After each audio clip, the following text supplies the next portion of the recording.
सब लोग English medium वाले ही है ना। जैसे में कौन हो गया मैं क्लासरूम में आवाज नहीं जा रहा है।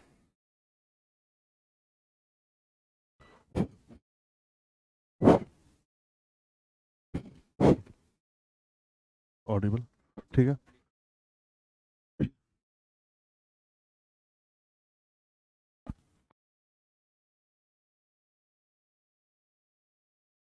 Good morning everyone. इससे का क्लास हम लोग स्टार्ट करने के लिए जा रहे हैं। इससे इंट्रोड्यूस किया गया था आपका 68th बीपीएससी में। यस। तो what was the motive behind that? Yes, anybody tell me. Essay जो इंट्रोड्यूस किया गया था आपका, क्योंकि whatever the syllabus part we have, whatever we are studying here, okay, so almost everything is included in GS part. तो essay को include करने का मोटिव क्या था 68th वाले पार्ट में? यस।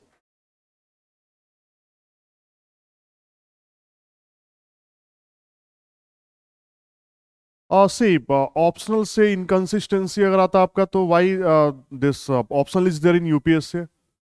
यूपीएससी में अगर हम लोग देखते हैं तो वहां पे ऑप्शनल भी है और इससे भी है, दोनों है। Okay. Creativity, okay, very good.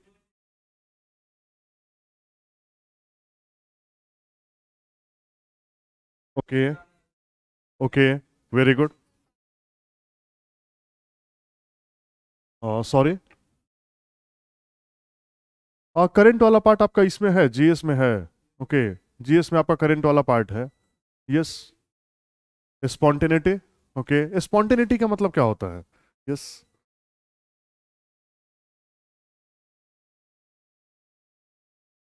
Very good.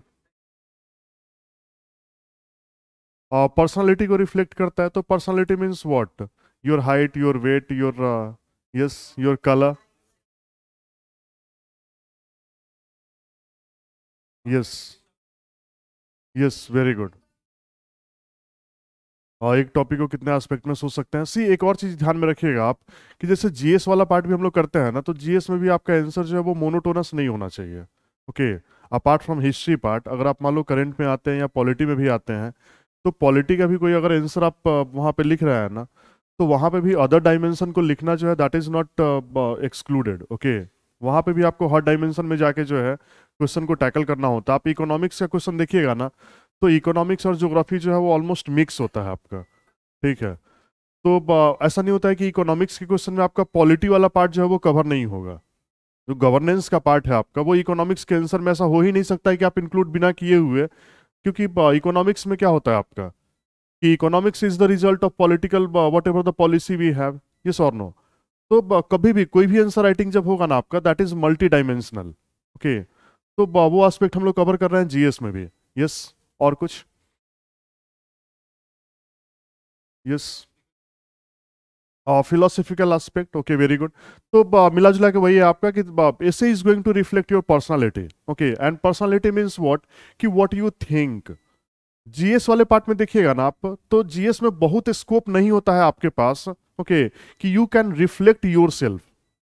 वहां पे जैसे मैं एक सिंपल सा एग्जांपल देता हूं आपको, कि अगर जीएस का आंसर आप लिख रहे हैं, तो वहां पे इंट्रोडक्शन आपको कितने वर्ड में लिखना होता है? Maximum 20, 30, 50 words maximum. 50 वर्ड में तो आप अगर इंट्रोडक्शन लिख रहे हैं, इसका मतलब क्या है आपका, कि you are excluding the body part. कहीं ना कहीं बॉडी वाला पार्ट जो आंसर वाला पार्ट है उसको आप मिस कर रहे हैं। आई will show you the introduction also. Okay. इससे में क्या होता है आपका, इससे का इंट्रोडक्शन कितने वर्ड तक जाता है? 100 वर्ड्स, 120 वर्ड्स इवन। मतलब 120 वर्ड में अगर आप अपना इंट्रोडक्शन दे रहे हैं, तो इसका मतलब क्या है आपका, कि यू हैव फुल स्कोप, कि आप इंट्रोडक्शन को किसी भी डायमेंशन में लेके जा सकते हैं। या तो आप एकदम ट्रेडिशनल डायमेंशन में लेके जाइए, जो डिस्क्रिप्टिव होता है आपका, जैसे जीएस का आंसर हम लोग लिखते हैं। जीएस के आंसर में नॉर्मली क्या होता है, कि हम लोग डिस्क्रिप्टिव होते हैं। Suppose a question is on poverty, तो हम लोग नॉर्मली कैसे स्टार्ट करते हैं? करंट का कोई डाटा होता है हम लोग के पास, वहां से स्टार्ट कर लेते हैं। यस और no? But do you think in GS we have the scope कि go for a story telling? Obviously no. But in इससे वी हैव अ स्कोप कि we can go for story telling. वहां पे story हम लोग आराम से एक स्टोरी बना के, और फिर जो है इंट्रोडक्शन में ही लास्ट में क्या करेंगे, टॉपिक को रिलेट कर देंगे, और फिर वहां से प्रोसीड करेंगे पूरे एसे में। Are you getting it? That is the difference between GS and essay part, कि एसए में आप जो सोच रहे हैं, और आपका सोच का मतलब क्या होता है? यस, आपका जो सोच है वो डेवलप कैसे हुआ है? यस,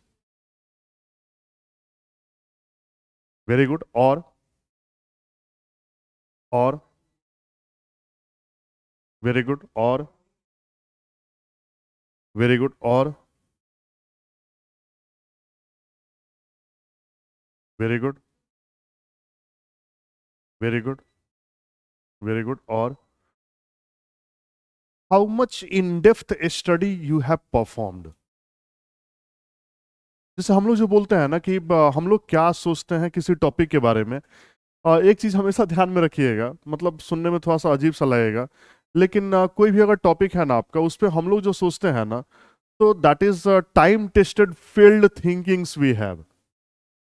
जैसे मान लो कि पॉवर्टी के ऊपर अगर हम लोग को पूछा जाए कि कोई सोल्यूशन बता दो आप, तो हम लोग जो सोल्यूशन बताएंगे ना, that is very general type of solution there. क्योंकि हम लोग का, why I am telling you this, because we are not in the research part. हम लोग जो अभी तक जो मतलब जो भी अपना टाइम स्पेंड किए हैं स्टडी में, तो हम लोग किसी भी एक, we are generalist, we are not specialist. Yes और नो?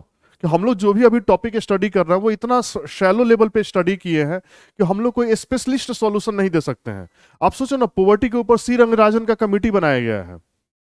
सी रंगराजन, जिनका एज जो है वो 65 से अबव है, वो सोच रहे हैं कि पॉवर्टी को कैसे इलिमिनेट करना है। तो how you can compete with C Rangarajan?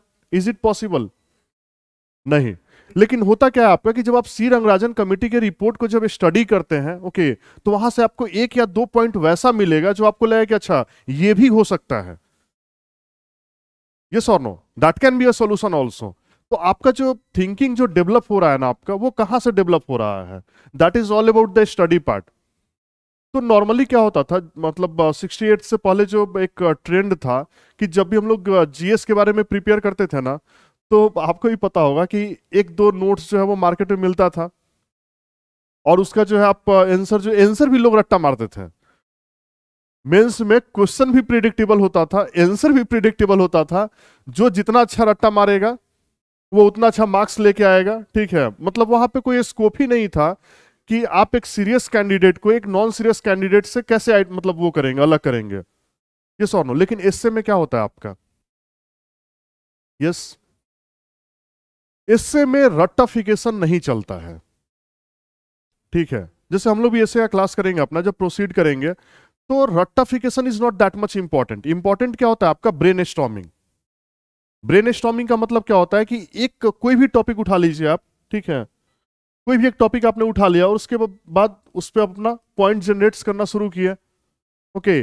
और वो जब पॉइंट जनरेट करते हैं आप, तो बहुत मतलब एकदम मैं आपको बताता हूं ना कि आप टॉपिक एकदम नहीं किए हुए हैं, ठीक है। कोई भी टॉपिक जो है एकदम लगता है कि आपको एकदम नया टॉपिक है, उसके बाद भी जब आप उस पर पॉइंट जनरेट करना शुरू करेंगे, तो एक टाइम आएगा, तो वहां पे क्या लगेगा आपको कि चलो यहां से sufficient content I have, okay. आप इससे का ब्यूटी क्या होता है पता है? जितना सिंपल इससे होगा उतना बढ़िया नंबर मिलने जा रहा है आपको, ओके। इससे is different from GS part. पहले क्लास से लेकर लास्ट क्लास तक हम लोग का सबसे बड़ा जो फोकस होगा वो यही होगा कि इससे को हम लोग हमेशा अपने जीएस पार्ट से अलग करके देखेंगे। जीएस में क्या होता है आपका? You have the scope to draw the diagram, map, flow chart, ये और नो होता है ना। इससे में ऐसा कुछ भी नहीं करना है आपको। नॉर्मली जीएस वाला पार्ट जो है आपका, उसमें हम लोग क्या करते हैं? पॉइंट फॉर्मेट्स भी है। इससे में आपका पॉइंट फॉर्मेट नहीं चलेगा। Literally I am telling, essay something like you are reading a book. कोई किताब कोई नोवेल जो आप रीड कर रहे हैं, तो वहां पे क्या होता है कि नोवेल का पहला पेज देखिएगा आप, तो एक समरी टाइप का दिखेगा आपको, ठीक है। इससे में वो इंट्रोडक्शन होता है आपका, कि आपने जो इंट्रोडक्शन दिया उसमें क्या किया आपने? एकदम पूरे एसे को जो है वो समराइज कर लिया वहीं पे, ओके। हम लोग डिटेल में जाएंगे कि इंट्रोडक्शन कैसे लिखना है, कैसे आपको बॉडी वाले पार्ट में कैसे इंटर करना है, कैसे आपका पैराग्राफ जो है वो कैसे डेवलप होगा, पैराग्राफ का आपका लेंथ क्या होगा, ठीक है। क्योंकि हर चीज को जब तक मैच नहीं करेंगे ना, इससे में जैसे इतना ऑप्शनल में भी मतलब ये नहीं था, मतलब डिस्क्रिपेंसी नहीं था जितना आपका इससे में होने जा रहा है। इससे में किसी को 60 मार्क्स आ सकता है and somebody is going to get 160। Yes और नो? अगर आपने इससे मतलब आपको अगर इससे लिखने नहीं आ रहा है तो देर इज अ चांस कि you are going to get around 60 marks और 70 मार्क्स और 80 marks something like this, okay. And somebody who is writing very good essay, it might be possible कि he is going to get around 180। तो 100 marks का difference जो है ना आपका, that's a huge difference. या कम 100 मार्क्स का डिफरेंस जो है आपका, that's a huge difference we have. बहुत बड़ा डिफरेंस है। पूरा का पूरा आपका मतलब मेंस जो है ना, या पूरा का पूरा बीपीएससी ही बोल लो कि पूरा का पूरा एग्जाम जो है, मतलब इससे कैन डिटरमाइन कि क्या रैंक आ सकता है आपको। ओके अगर आप टॉप 10 के बारे में मतलब सोच रहे हैं, ठीक है, कि you can be in top 10, तो इसका मतलब क्या है कि अगर 20,000 स्टूडेंट जो इस बार ऑलमोस्ट 20,000 स्टूडेंट अपियर होंगे मेंस में, ऑलमोस्ट 18 से 20,000 तो अपियर होने चाहिए, यस और नो? 8 या 10, 9 या 10 गुना तो रिजल्ट देगा ही ना। हाँ, उससे भी ज्यादा, मतलब minimum 20,000 students are going to appear for this mains part, okay. तो टॉप 10 का मतलब क्या होता है कि 20,000 कॉपी में से अगर ये चूज किया जाए कि 10 सबसे बढ़िया इससे किसने लिखा है, तो उसमें आपका एक कॉपी होना चाहिए। टॉप 10 का मतलब यही होता है, और कुछ नहीं होता है। मान लो अगर जीएस का भी आंसर आप लिख रहे हैं, तो एक ही आंसर को आप 10 बार लिखो, ठीक है। पहली बार जब आंसर लिखेंगे और 10वीं बार जब आंसर लिखेंगे आप, तो obviously you are going to realise कि there are some changes that is happening. पहली बार में अगर आपको 4 मार्क्स मिल रहा था और 10वीं बार लिख रहे हैं तो 4.5 मार्क्स भी अगर आ रहा है ना आपका, तो 0.5 that makes a huge difference, okay. पूरा सिलेक्शन आप देखिएगा ना, सिलेक्शन जो है वो कभी भी 4 और 6 का डिफरेंस नहीं होता है सीरियस कैंडिडेट के बीच में। सीरियस कैंडिडेट के बीच में डिफरेंस कितना होता है? 5.5, 6, 5 और 6, यही डिफरेंस होता है। एक एक नंबर का डिफरेंस होगा या 0.5 नंबर का डिफरेंस होगा in between the serious candidate. Non serious का तो कुछ भी हो सकता है, ओके। तो एसए वाले पार्ट में ये आपका कि एसए को जो है कहीं ना कहीं आपको जीएस से डिफरेंट बनाना होगा। आपने अभी तक जो भी स्टडी किया है ना, जो भी स्टडी किया है, ठीक है, अलग से बहुत कुछ स्टडी करने की जरूरत नहीं है आपको। आई विल शो यू, ओके। कोई भी हम लोग एक टॉपिक उठाएंगे, उस पर ब्रेन स्टॉर्म करना शुरू करेंगे, तो initially you are going to think ये आपके बस का नहीं है, ओके। यूपीएससी का इससे हम लोग उठा के उसको ब्रेन स्टॉर्म करना शुरू करेंगे, लेकिन 10 मिनट, 15 मिनट, 20 मिनट के बाद आपको क्या लगेगा कि you have sufficient content, okay.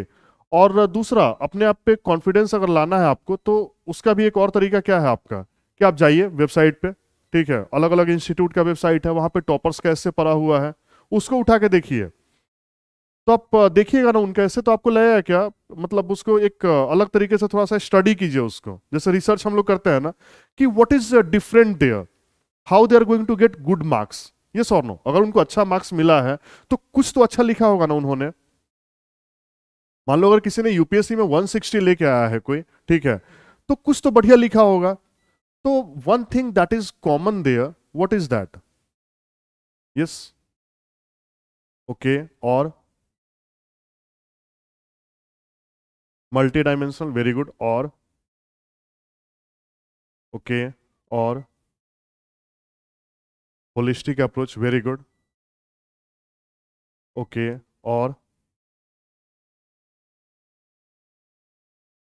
Yes yes, tell me. और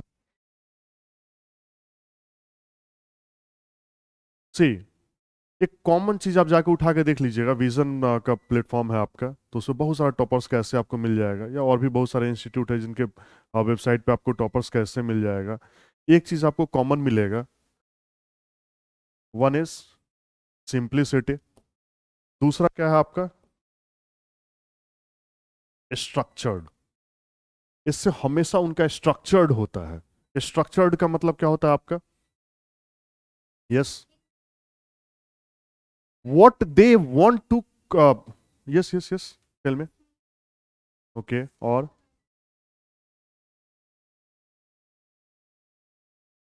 okay, very good. What they want to convey, actually they are conveying it, okay. What I am telling you कि what they actually want to convey, they are conveying it. मतलब जो वो बोलना चाहते हैं या जो वो एक्सप्रेस करना चाहते हैं, वो उनके एसे में एक्सप्रेस हो जाता है। ठीक है। नॉर्मली एक अगर मतलब नॉर्मल ऐसे अगर मैं आज भी बोल दूं आपको कोई ऐसे लिखने के लिए, ठीक है, कोई भी एक टॉपिक आप मतलब अपने चॉइस का उठा लो आप, ठीक है, कोई भी एक टॉपिक, ऐसा तो है नहीं कि आज तक आपने पढ़ा नहीं होगा, ठीक है, तो कोई भी एक टॉपिक उठा लो अपने चॉइस का, ठीक है, और उस पर मैं बोलूँ आपको कि 150 वर्ड्स लिखो आप, ठीक है, तो what is the thing you are going to miss there, या मैं बोल दूं कि चलो 400 वर्ड लिख लो आप, ठीक है, तो सबसे बड़ा चीज जो मिस करने जा रहे हो आप, वहां पे क्या मिस करेंगे आप? यस, टाइम होता तो मैं लिखवा देता आप लोगों से, ठीक है। And don't be fearful. इससे का सबसे बड़ा तरीका जो है, इससे को मतलब लिखने का, जो हम लोग सोचते हैं ना कि ऐसा क्या कर ले कि मुझे इससे लिखने आ जाए, ठीक है, तो ऐसा क्या कर सकते हैं कि इससे लिखने आ जाए? यस, ओके, स्टार्ट राइटिंग इससे। That is the only way I am telling you. What ever the knowledge you have that is more than sufficient. अभी भी कुछ भी क्लास नहीं किए हैं, उसके बाद भी जो नॉलेज है ना आपका, ठीक है, that is sufficient to write a very good essay. आप कितना वर्ड लिखना है बीपीएससी में आपको? 700 to 800 वर्ड्स। यस, आप कोई भी एक टॉपिक बताओ, कोई भी एक टॉपिक उठा लो आप, मान लो कोई भी एक टॉपिक उठा लिया आपने, अगर आपको इससे लिखने के लिए नहीं बोला जाए, आपको चाय के टपरी पे खड़ा कर दिया जाए, आप घंटों उस पर डिबेट कर सकते हैं या नहीं कर सकते हैं? करते हैं या नहीं करते हैं?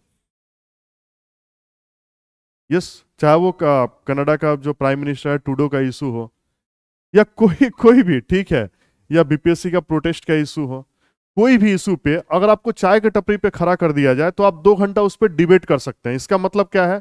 You have sufficient content. दिक्कत क्या होता है आपको?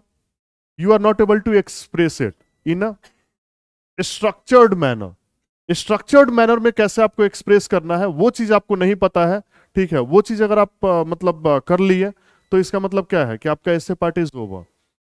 ओके, और ये स्ट्रक्चर जो है ना, that comes with practice, nothing else. So if you want to write a good essay, write it, there is no other option. BPSC के एग्जाम में कितना दिन बाकी है आपका? मेंस के एग्जाम में almost 3 months we have, 90 days. तो 90 डेज में अगर मैं बोलूं कि 90 ऐसे, तो that is very hypothetical in nature. बहुत हाइपोथेटिकल होगा कि मैं बोल दूं कि डेली जाके एक कैसे लिखो, ओके, तो बहुत हाइपोथेटिकल मतलब कंडीशन होगा, क्योंकि और भी काम है आपके पास, 14 फरवरी भी आ रहा है, ठीक है। हाँ, तो you have to be prepare for that now. लेकिन अगर मैं बोलूं कि आप 10 ऐसे या 15 15 ऐसे लिख के जाओ आप, इज इट पॉसिबल और नॉट?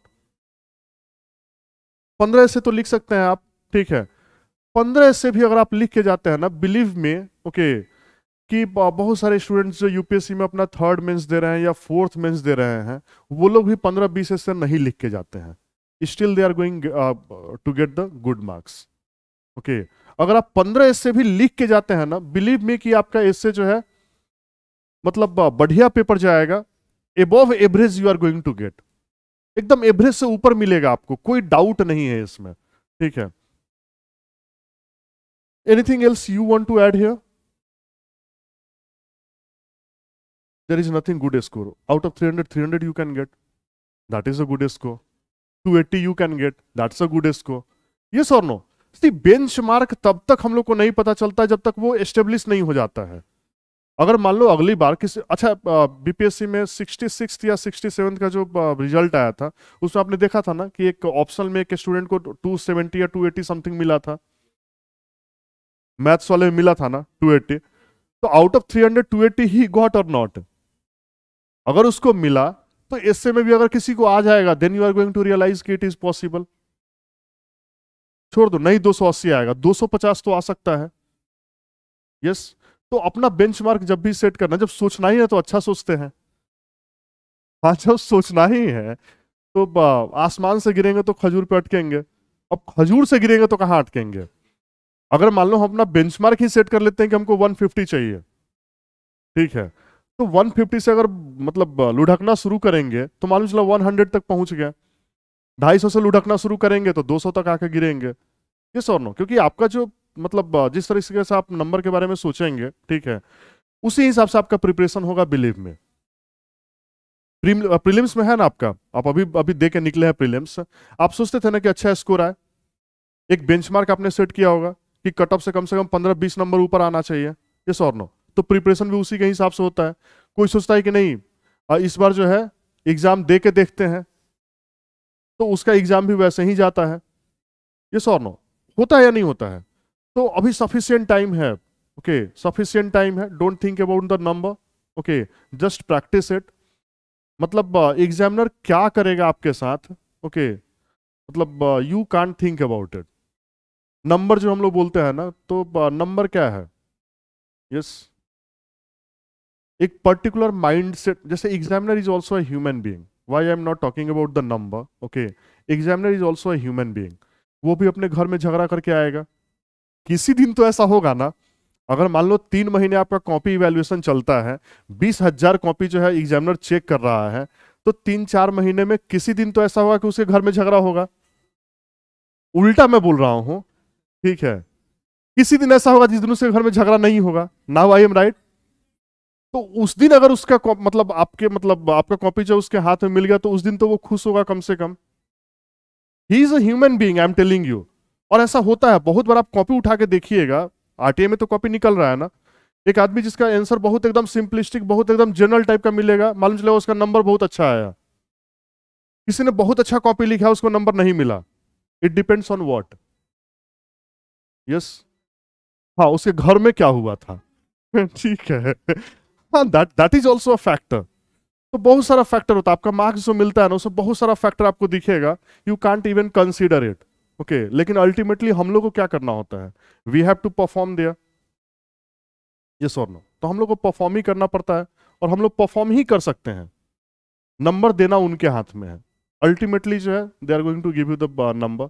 अगर आपका इससे अच्छा है, ठीक है।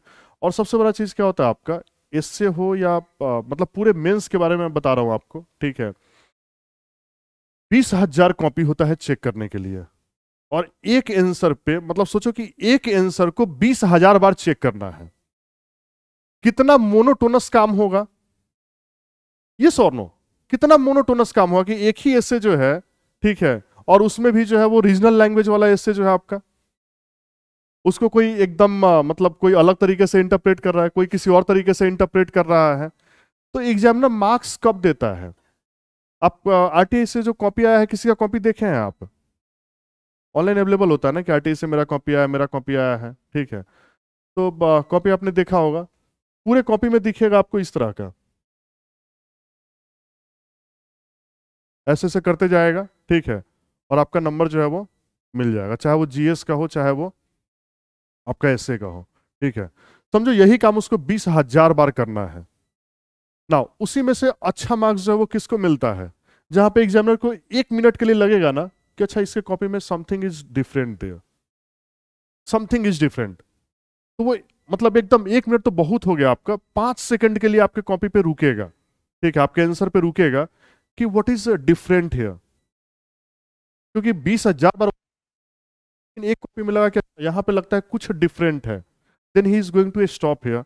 और जिस टाइम वो आपके कॉपी पे रुक गया, you are going to get almost 1 और 1.5 मार्क्स एक्स्ट्रा, ठीक है। जब तो मिलते जाता है, 4-4 नंबर, 4-4 नंबर, 5-5 नंबर, वो देता जाएगा। Somewhere he is going to say कि something is extra there, okay, वहां पे वो रुकेगा। तो आपका काम क्या होता है कि कैसे भी करके जो है एग्जामिनर को अपने कॉपी पे रोक लेना है।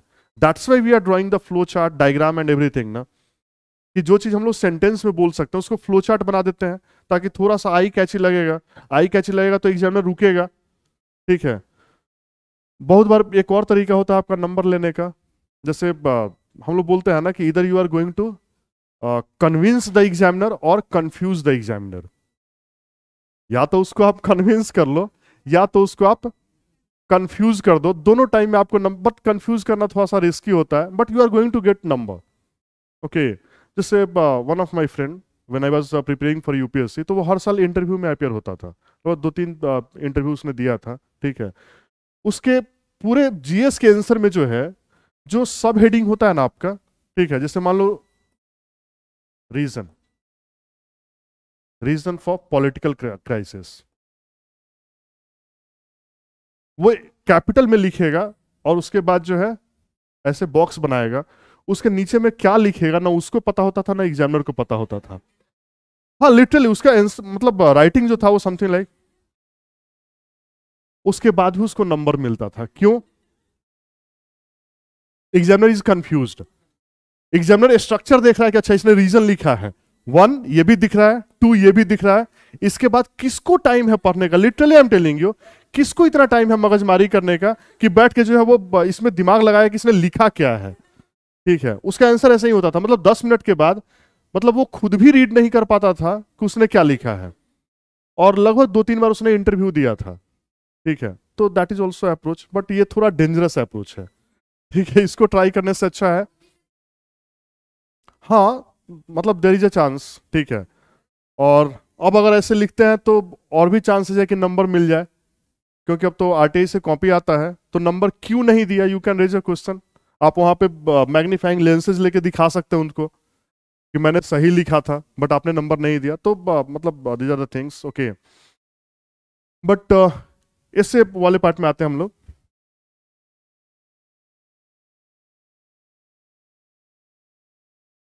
68th 69th,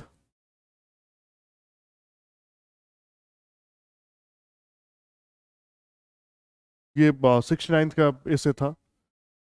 जैसे ये सब जो भी ऐसे है ना आपका, जैसे बिन समाज के बोली हो सकेला का, बिन बोले समाज हो सकेला का, फिर धोबिया के कुकुर, न घर का ना घाट का, ये सब ऐसे डिफिकल्ट है या इजी है?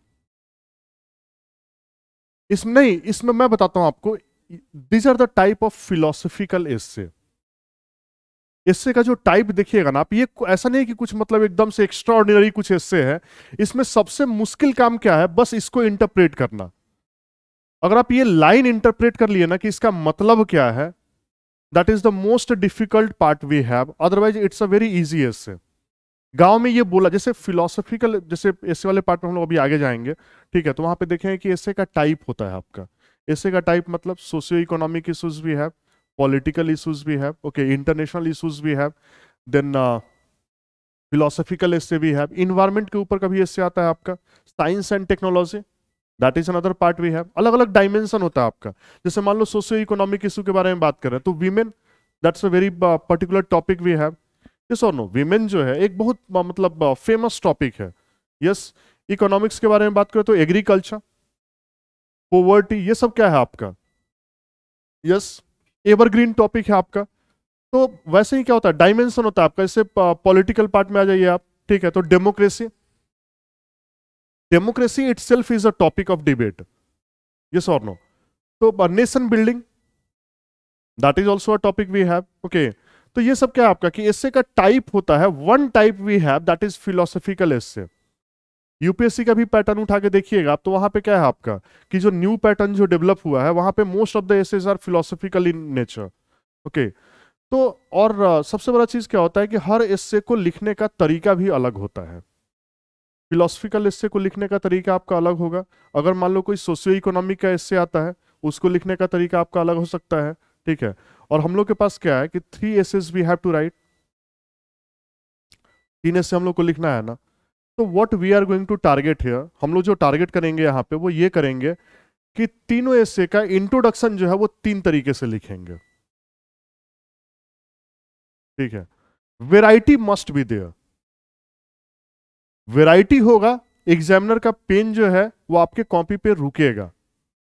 ठीक है, और जब एग्जामिनर का पेन आपके कॉपी पे रुकेगा तो obviously you are going to get good marks. जैसे एस्से का एक तरीका जो हम लोग बहुत फेमस तरीका है, आपने भी सुना होगा, start with a quote. Quote के साथ हम लोग स्टार्ट करते हैं एस्से को। ठीक है, but that is true when the essay is socio economic in nature और political in nature. Philosophical essay में क्या है आपका कि whatever the essay topic we have that's a quote itself. अब ये वाला एस्से जो है ये अपने आप में एक कोट है, तो अब मान लो यही यही कोट है तो इसको यहां से नहीं स्टार्ट कर सकते हैं ना। This story is a way, example is a way, description is a way, ये सुनो paradox that is a way. इससे कोई स्टार्ट करने का तरीका जो है मतलब 3-4 तरीका मैं आपको बताऊंगा, ठीक है। And what we are going to target here कि 3 एस्से आपको लिखना है। तीनों एस्से का इंट्रोडक्शन जो होगा ना वो 3 तरीके से होगा। एक एस्से को हम लोग स्टोरी से शुरू करेंगे, ओके, शॉर्ट स्टोरी से शुरू करेंगे। दूसरा एस्से जो होगा उसको पैराडॉक्स से ये करेंगे। पैराडॉक्स का मतलब होता है कि एक कॉन्ट्राडिक्शन क्रिएट करना। आई will show you my own essay also, okay. मैं अपना खुद का भी एसे आपको दिखाऊंगा जहां पे पैराडॉक्स से हम लोग स्टार्ट करते हैं, ठीक है। एक एसे होगा जहां पे आपको डिस्क्रिप्शन से स्टार्ट करना होता है, ठीक है, कि जैसे ये टॉपिक है तो इसको डिस्क्राइब किए वहां पे, ठीक है। तो एक एसे को आप हम लोग क्या करेंगे, हम लोग को 3 एसे लिखना है, तो एक एसे को हम लोग डिस्क्रिप्शन से स्टार्ट करेंगे, दूसरा एसे हम लोग स्टोरी से स्टार्ट करेंगे, तीसरा एसे जो है वो कोट या पैराडॉक्स से स्टार्ट करेंगे। यस और नो। जैसे स्टोरी भी कहां मिलेगा, आपको बनाना पड़ेगा, यस। और हाँ, एनेक्डोट स्टोरी, यस। और न्यूज़पेपर में आपको छोटा छोटा एनेक्डोट मिल जाएगा, यस और no. Newspaper is a very good source you have. आप what is the newspaper you are referring to? Indian Express and the Hindu mostly लोग ये। How many of you are reading the newspaper? Genuinely tell me, how many of you and rest of you? Yes. बाकी लोग कोई newspaper नहीं read करता है, why? Yes. If you are going to ask me one source for this men's part, one most important source we have, that is the newspaper. Start reading the newspaper, particularly the editorial part. इससे अगर आपको बढ़िया करना है ना, editorial वाला part जो आपका, that is the most important part we have. जैसे एडिटोरियल लिखा होता है ना, एडिटोरियल इज नथिंग बट एस्से।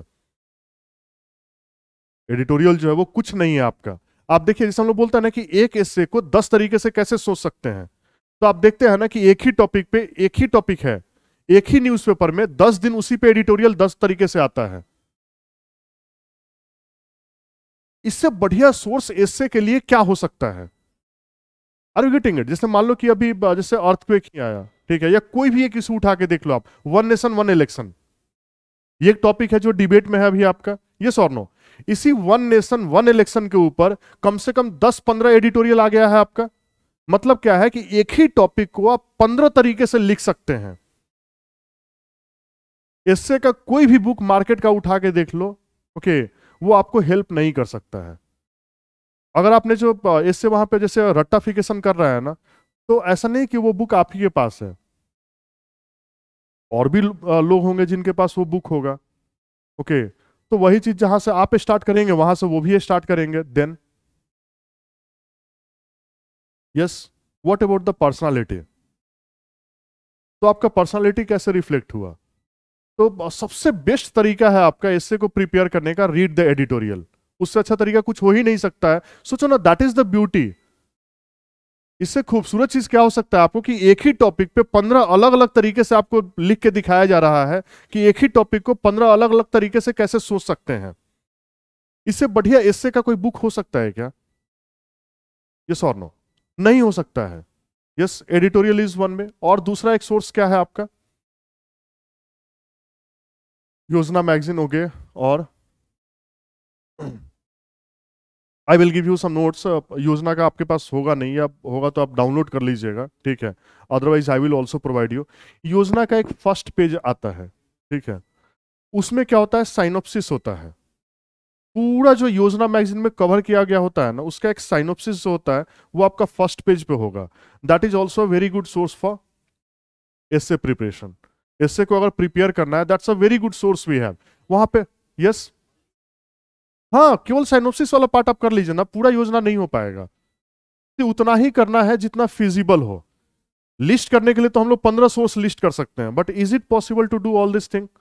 आपको और भी तो सब्जेक्ट करना है ना, आपको ज्योग्राफी करना है, इकोनॉमिक्स करना है, पॉलिटी करना है, हिस्ट्री करना है, करंट अफेयर्स करना है। जिनका मैथ बैकग्राउंड नहीं उनको भी स्टेटिस्टिक्स करना है। Yes, how many of you are engineer है? इंजीनियर कौन कौन है? How many of you are from science background? Okay, and rest of you are from arts background. Engineers के लिए इससे लिखना थोड़ा डिफिकल्ट होता है, यस, क्योंकि वो लोग अपने इंजीनियरिंग लाइफ में लव लेटर भी लिखते हैं तो पॉइंट फॉर्मेट में। यस और नो? और ऐसे वाले पार्ट में क्या है आपका, point format is not acceptable, तो आपको पैराग्राफ के फॉर्म में आना पड़ेगा। यस और नो? वहां पे आपने क्या किया था, लिखा था ना पॉइंट फॉर्मेट में, 1 2 3 4 5 वाई आई लाइक यू, तो 1 2 3 4, तो that is not going to help you in essay part. Essay में आपको पैराग्राफ में आना पड़ेगा, तो you have to practice it. कोई रॉकेट साइंस नहीं है, I am telling you, 3 4 essay लिखते लिखते जो है आपको आदत लग जाएगा कि कैसे जो है पैराग्राफ फॉर्म में लिखना है, ठीक है। ये सब आपका फिलोसफिकल एस्से का पार्ट है, and I am telling you this is the easiest part we have. सबसे इजी पार्ट जो होता है ना, इसमें करना बस क्या होता है आपको कि एग्जाम्पल हम लोग करेंगे, इसको डिटेल में करेंगे कि फिलोसफिकल एस्से को कैसे लिखते हैं, सोशियो इकोनॉमिक या पॉलिटिकल, एक पूरा डायमेंशन हो गया आपका। आगे आऊंगा मैं बताऊंगा आपको, 2 तरीके का डायमेंशन हम लोग क्रिएट करेंगे। एक डायमेंशन हो गया आपका सोशियो इकोनॉमिक हो गया, या पॉलिटिकल कोई एस्से है, या आपका इन्वायरमेंटल कोई एस्से है, या साइंस एंड टेक्नोलॉजी का, या करंट रिलेटेड कोई एस्से है।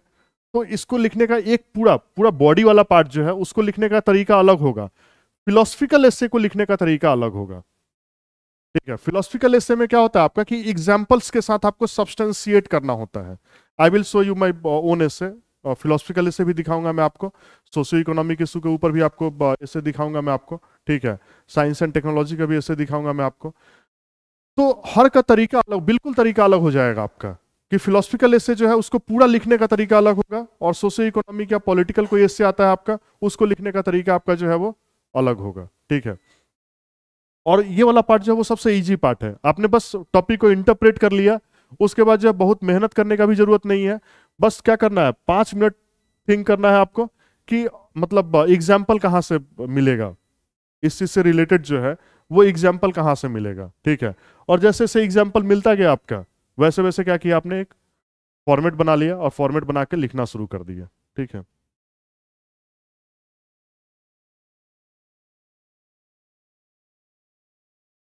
ऑलमोस्ट वी हैव डिस्कस्ड कि what is essay part, okay, and then types of essay we will do later, okay. और टॉपिक कैसे सिलेक्ट करना है, that is another things we have.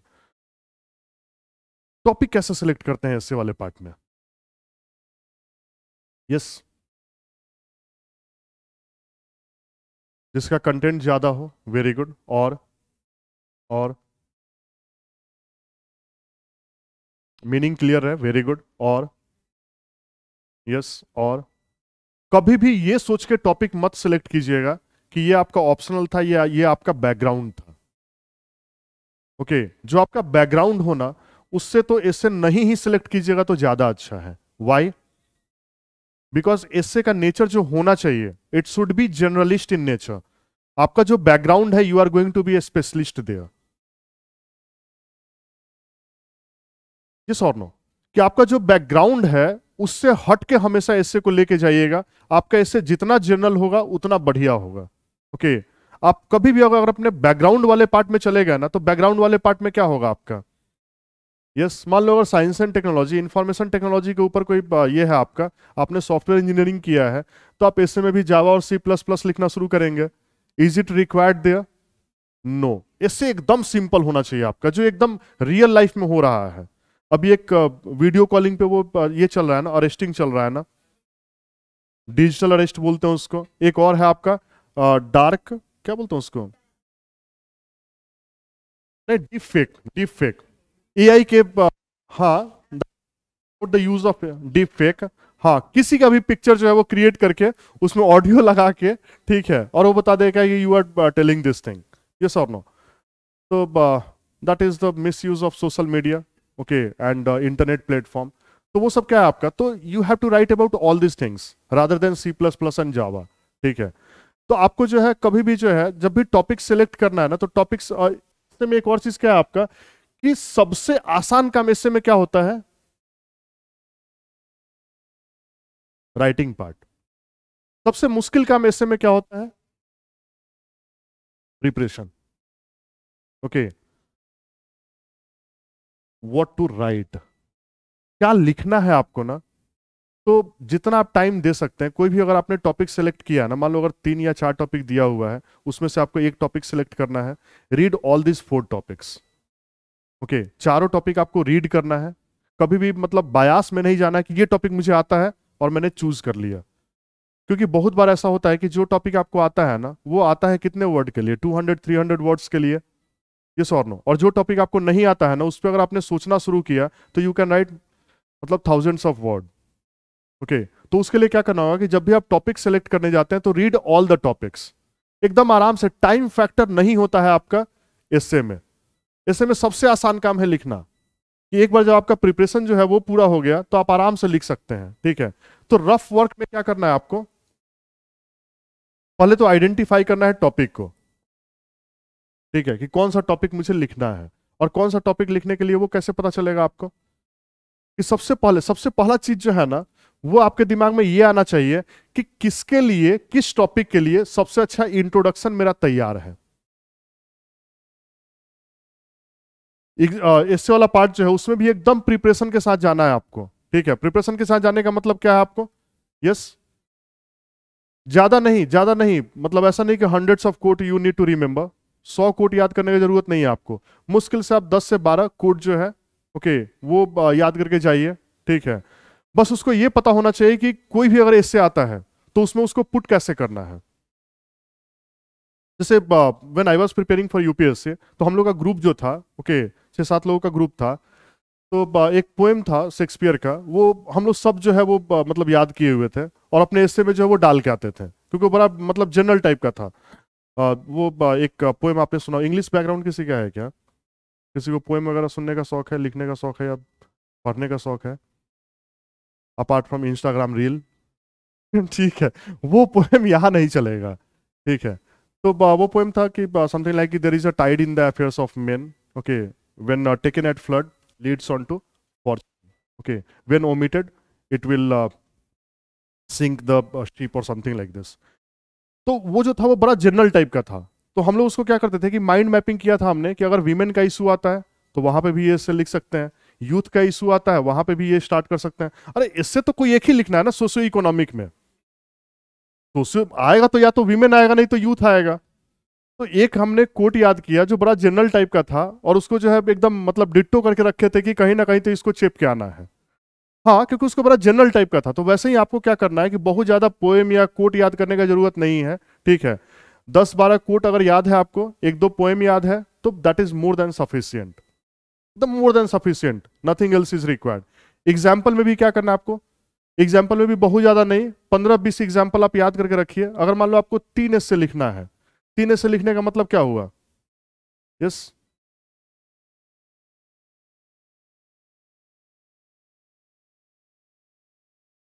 एक एस में कितना वर्ड लिखना होता है आपको, 700 to 800।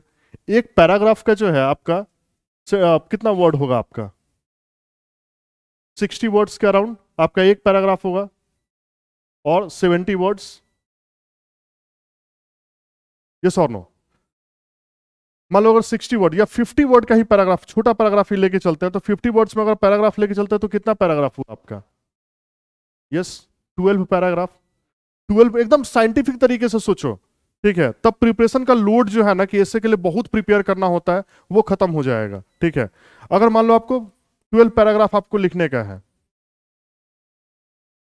12 पैराग्राफ का मतलब क्या हुआ, maximum I am telling you, maximum 5 examples you can provide. 5 example से ज्यादा नहीं दे सकते हैं। 100 वर्ड तो आपका इंट्रोडक्शन में चला गया, उसके लिए आपने अलग से कोट या कोई भी एक स्टोरी बना के रखा हुआ है। ठीक है, अगर आप पैराग्राफ लिखते हैं तो पैराग्राफ को सब्सटेंशिएट भी तो करना पड़ेगा। मान लो कोई एग्जाम्पल लिखा आपने, तो वो एग्जाम्पल लिख के आप छोड़ेंगे नहीं ना, एग्जाम्पल लिख के आप छोड़ नहीं सकते हैं। आपको एग्जाम्पल को क्या करना होगा, आपको जो है उसको इंटरप्रेट करके और टॉपिक से रिलेट करना होगा, यस और नो। तो जब टॉपिक से आप रिलेट करेंगे तो दूसरा पैराग्राफ जाएगा उसमें। तो मैक्सिमम कितना, 5 to 6 example, that is enough for one एस्से।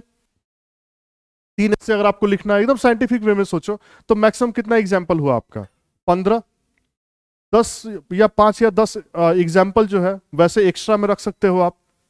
कि मान लो अगर टॉपिक थोड़ा सा डिफरेंट होता है, ठीक है, तो टॉपिक थोड़ा सा डिफर करेगा, तो उसके लिए जो है आपका मतलब 20 से 25 एग्जाम्पल जो है वो अगर आपको याद है तो आपका ऐसे का प्रिपरेशन क्या हो गया आपका, दैट इज ओवर,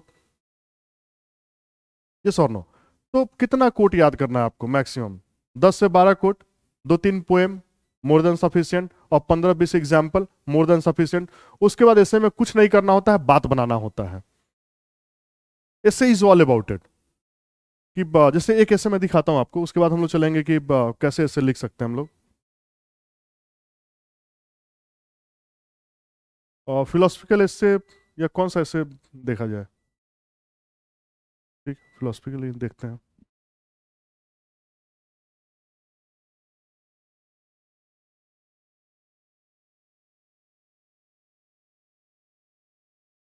इसको कैसे चेंज करेंगे? नाउ सी, एक ऐसे था आपका, honesty is the, it is not enough for bureaucrats to be honest, they must also uphold public interest. बहुत सिंपल सा ऐसे फिलोसफिकल इससे आपका, ठीक है, कि it is not enough for bureaucrats to be honest. हाँ, अरे मैं पढ़ के सुना दूंगा, डोंट वरी, और गलत गलत नहीं पढ़ूंगा। जूम कैसे करेंगे? कैसे? ये इससे तो मूव होता है ना? अच्छा हाँ। So there is an essay we have, it is not enough for bureaucrats to be honest, they must also uphold public interest. ठीक है, बहुत फिलोसफिकल ऐसे आपका। नाउ जैसे स्टार्ट किया आपने इसको कि देर is a dictum that honesty is the best policy. The importance, relevance and appropriateness of this dictum is evident and established since time immemorial. Honesty is life blood of human existence. कुछ ऐसा नहीं है जो आपको नहीं पता है। हम लोग कर क्या रहे हैं यहाँ पे? सिर्फ बात बना रहे हैं। ऐसा तो कोई कंटेंट मैंने डाला नहीं ना, मैं केवल वर्ड के साथ यहाँ पे प्ले कर रहा हूँ। वर्ड के साथ कैसे प्ले कर रहा हूँ? See the importance, relevance and appropriateness. एक ही चीज को मैंने अलग अलग तरीके से जो है उसको इंटरप्रेट करना शुरू किया। Now of this dictum is evident and established since time immemorial, honesty is life blood of human existence. Now honesty refers to an act of being true despite of prevailing circumstances. Now see, when Gandhiji started his fight against Britishers, throughout his journey of independence, he remained true towards the objective. He never compromised on morality of our nation, and that is the reason we considered him as a father of our nation. Gandhi ji के बारे में सबको पता है। ऐसा कोई example, I am telling you कि how simple the essay part is. बस आपको ये पता होना चाहिए कि चीजें जो आप जानते हैं ना, उसको स्ट्रक्चर कैसे कर देना है। ठीक है, यहां पे सिर्फ मैं क्या कर रहा हूं, गांधी जी के बारे में सबको पता है, कोई ऐसा फिलोसफी गांधी का मैंने नहीं लिख दिया जो आपको नहीं पता है। यस और नो? बहुत सिंपल सा है या नहीं है? सबको पता है ना कि गांधी जी किए क्या थे। Started his fight against britishers, throughout his journey of independence he remained true towards the objective, he never compromised on morality of our nation, and that is the reason we consider him as father of our nation. Then दूसरा example आ गया आपका। Philosophical एसे को ऐसे लिखा जाता है कि एग्जाम्पल के साथ आपको सब्सटेंशिएट करते जाइए। Example substantiation physical philosophical essay is over. Now Mother Teresa served the downtrodden section of society. Mother Teresa served the downtrodden section of society throughout her life, and she remained true towards her intention and attitude of being compassionate and empathetic towards the neglected and marginalized people. However, when honesty comes in domain of bureaucracy, अब क्या किया मैंने यहां पे? हाँ, दो example मैंने दिया, ठीक है। अब दूसरे पैराग्राफ में क्या कर रहा हूं कि टॉपिक से उस चीज को रिलेट कर रहा हूं। Now see, however when honesty comes in domain of bureaucracy, it becomes our one among other moral value। क्योंकि यहां पे टॉपिक हम लोग का क्या था? See here, it is not enough for bureaucrats to be honest. केवल ऑनेस्ट होना ही इनफ नहीं है, दे must also uphold public interest. ठीक है, नाउ से दो एग्जाम्पल बता दिया मैंने कि वो लोग ऑनेस्ट थे, ठीक है। और उसके बाद however when honesty comes in domain of bureaucracy, it just becomes one among other moral value to serve the society better. It is fundamental requirement from the bureaucrats that they must be honest in their public as well as in private life, but together with this they must need to uphold the public interest. Introduction part is over। ठीक है, दो example के बाद मैंने substantiate कर दिया कि इतना ही काफी नहीं है, इसके अलावा भी जो है, ऑनेस्टी के अलावा भी जो है अदर वैल्यूज जो है that is required. Now see, to uphold the public interest, bureaucracy requires, अब बोल रहा है ना कि it is not only honesty which is required, other values are also required. Now say, to uphold the public interest, bureaucracy requires courage, fortitude so that they will remain stable in circumstances of dilemma and negative pressure. Khemka, अब मैंने क्या बोला कि एक value मैंने include किया यहां पे, क्या जैसे बोल रहा ना, इससे क्या है आपका, इससे का सेंटेंस जो है वो हर मतलब पूरे मतलब इससे राइटिंग के दौरान आपके मतलब दिमाग में होना चाहिए, ठीक है। इससे में क्या बोला गया था कि only honesty is not required, other values are also there. मैंने यहाँ पे क्या बोला कि अदर वैल्यू के बारे में मैंने बात किया, करेज एंड फॉर्टिट्यूड, और उसके बाद मैंने एग्जांपल दिया Khemka, a bureaucrat from Haryana has been transferred multiple times but he never compromised with his oath to serve the constitution. ऐसा तो पता नहीं खेमका का एग्जाम्पल आपको नहीं पता है, ऐसा भी नहीं कि खेमका का कोई मैंने रिसर्च करके कुछ लिख दिया खेमका के बारे में, सिंपल सा लिखा ना कि खेमका क्या किया, कुछ नहीं किया, हैज ट्रांसफर्ड मल्टीपल टाइम, बस he never compromised with his oath to serve the constitution. It is nothing but I am playing with the words, केवल वर्ड्स के साथ मैं प्ले कर रहा हूं। Now say in India public offices public trust, people show even reverence towards public official. Reverence का मतलब क्या होता है आपका, yes, what is the meaning of word reverence? Yes, भगवान के लिए जो हम लोग का श्रद्धा जो होता है ना, तो एक जैसे डिस्ट्रिक्ट मजिस्ट्रेट होता है, तो एक गरीब आदमी डिस्ट्रिक्ट मजिस्ट्रेट को कैसे देखता है, with the reverence, highest reverence. लोग बोलता है ना, गांव में लोग क्या बोलता है कि डीएम जो है वो भगवान होता है। यस, लोग बोलता है ना, गांव में बोला जाता है ना कि डीएम जो है वो भगवान है। तो वो भगवान क्यों मान रहा है उस आदमी को? क्योंकि उसको लगता है कि he is the person who can do anything. उसके लाइफ का अगर मतलब कोई भी ऐसा प्रॉब्लम नहीं है जो वो आदमी दूर नहीं कर सकता है। यस और नो? तो that is about the public official. Yes, now in India public office is public trust, people show even reverence towards public official. In rural India, it is often says that district magistrate is God for the people.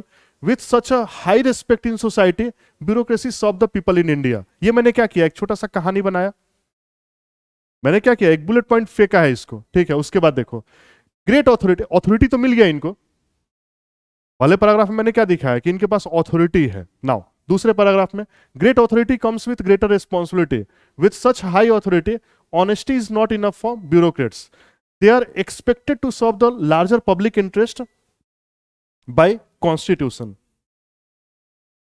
In economic sphere honesty may leads to enhanced resources with the government. However, bureaucrats also required to ensure fair distribution of resources and preventing crony capitalism. Okay, what is crony capitalism? What is crony capitalism? Nexus between politicians and bureaucrats. Okay. Also, optimum utilization of resources will be achieved when bureaucracy works with keeping in mind the larger public interest. इससे का जो keyword था कि it is not only honesty that is sufficient enough, bureaucrats must work in public interest. वो बार बार क्या हो रहा है, रिपीट हो रहा है, and still we are thinking कि we are stick with the topic. पूरे से में किसी भी पैराग्राफ में आपको ये नहीं लगेगा कि हम लोग टॉपिक से बाहर जा रहे हैं। Yes, now see. Then again, तो ये तो 3 पैराग्राफ मैंने वैसे लिखा जहां पे कोई एग्जाम्पल नहीं था। तो अब क्या हो गया कि वो बोलते बोलते अब लग रहा है कि ज्ञान ज्यादा दे रहे हैं। Are you getting it? तो मैंने क्या किया, वहां पे फ्लेवर को चेंज करने के लिए again came with the example. आपको एग्जामिनर को जो है वो इंगेज करके रखना होगा अपने 800, 900 और 1000 वर्ड्स जो आप लिख रहे हैं, वहां पे एग्जामिनर को आपको इंगेज करना है। तो जैसे ही 3 पैराग्राफ आपका गया डिस्क्रिप्शन में, वैसे ही आपको क्या पुट करना होगा, एग्जाम्पल, ताकि एक इंटरेस्ट जगे कि अच्छा लगता है कुछ नया आया। नाउ से E. Sridharan, Metro Man of India, is prominent example of honesty, integrity and devotion to public interest. He not only made possible the dream of Metro in Delhi, but also ensured zero corruption and fulfillment of jobs within the time scale. It has saved millions of rupees, which happens due to delay of project and thus served the public exchequer. जो मैं बार बार बोल रहा था कि it is not only honesty, but he must have to work in public interest, उस चीज को मैंने इस एग्जांपल से सब्सटेंशिएट कर दिया। यस और नो? और ई श्रीधरन के बारे में इतना तो सबको पता है, जो इंफॉर्मेशन मैंने यहाँ पे लिखा है इसमें कुछ भी रिसर्च बेस्ड नहीं है। सबको पता है कि मेट्रो मैन थे, दिल्ली में बहुत अच्छा काम किए थे, बहुत टाइम लिमिट में खत्म कर दिए थे प्रोजेक्ट को। दिल्ली में जब मेट्रो का प्रोजेक्ट आया था तो ये बोला गया था कि it is near impossible to finish the project within timeline. और दिल्ली क्या है? पॉलिटिकल हब है। दिल्ली जो है वो पॉलिटिकल हब है आपका, यस और नो? वहां पे एक बच्चा जो था वो अपना साइकिल जो है वो संसद के बाहर लगाए हुए था, ठीक है। तो एक पुलिस वाला आके बोला कि इसको लॉक कर दो, ठीक है, नहीं तो कोई चुरा के ले जाएगा। तो बोला नहीं, अभी तो सब संसद में बिजी हैं। हाँ, तो आप सोचो कि, हाँ, आप सोचो कि बिहार में एक दो पॉलिटिशियन करप्ट हैं, या तीन पॉलिटिशियन, पांच पॉलिटिशियन करप्ट हैं, तो बिहार का ये हालत है, ठीक है। दिल्ली में पूरे देश का जमावड़ा वहीं पे है, पूरे देश का जमावड़ा जो है वो वहीं पे है, तो वो कैसा जगह होगा? और वहां पे किसी प्रोजेक्ट को जीरो करप्शन पे खत्म कर देना, इज इट अचीवमेंट और नॉट? और मेट्रो का प्रोजेक्ट है वो जीरो करप्शन के साथ ई श्रीधरन के टाइम पे खत्म हुआ था, and that is also within timeline. Okay, now then in opposite, tribal displacement due to Environmental Protection Act and developmental project are prominent example where bureaucracy were honest but failed to serve the larger public interest. How? How? Yes.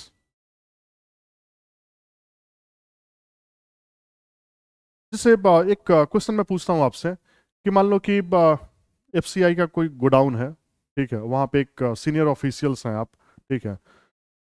FCI में तो होता है ना कि बोरा जो है ऐसे ही खुला हुआ, ऐसे ही फेंका हुआ रहता है, बोरा जो है चूहा काट दिया, ठीक है। वो चूहा नहीं भी काटेगा तो आदमी खुद काट के जो है वो सारा सामान बेच देगा, ठीक है। तो मान लो कोई ऐसे ही बोरा खुला पड़ा हुआ है और उसमें से अनाज जो है सही गिर के बर्बाद हो रहा है, सड़ रहा है।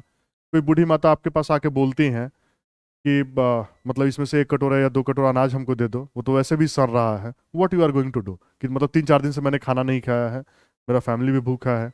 यस। वो मूवी देखा है आपने, टिचकुले एंड टिचकुले? वो मूवी देखा है आपने? क्या नाम था उसका, टिचकुले एंड टिचकुले वाला जो मूवी था, खट्टा मीठा। हाँ, तो रिमेंबर दिस अक्षय कुमार, वो कैसे रोता है कि मेरे पास ये नहीं है वो नहीं है। तो वैसे ही कोई बूढ़ी माता आके बोलती है कि 3-4 दिन से खाना नहीं खाए हैं, ठीक है, ये बुरा ऐसे ही फटा हुआ है, इसमें से मतलब अनाज भी जो है वो ऐसे ही बर्बाद हो रहा है, तो 2-3 कटोरे मुझे दे दो। What you are going to do? You are a senior official there, you can, what you are going to do? Yes,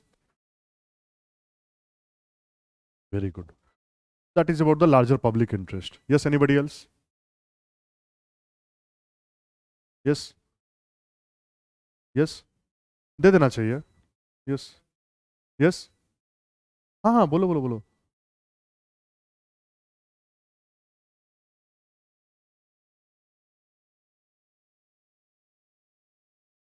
नहीं, भारत का नहीं, भारत को वैसे मत सोचो आप, और वैसे मत सोचो जैसे अभी एक हो रहा है यूट्यूब पे, देखा होगा आपने, राहु केतु का, सूर्य ग्रहण चंद्र ग्रहण क्या, वो देखिएगा जाके। तो आपको इंडिया के बारे में नहीं सोचना है, you are just official in FCI, you are senior official.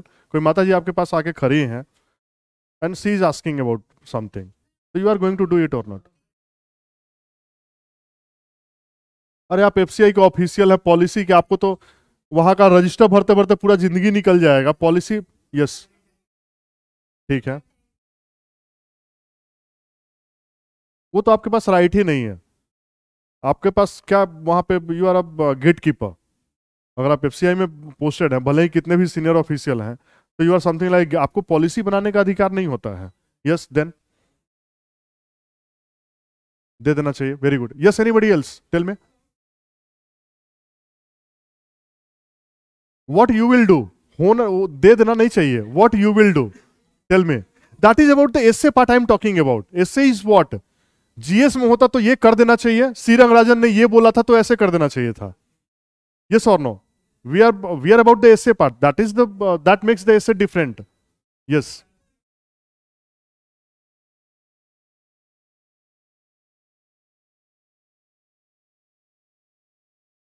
आप देंगे या नहीं देंगे, दैट इज द क्वेश्चन। नहीं देंगे, yes.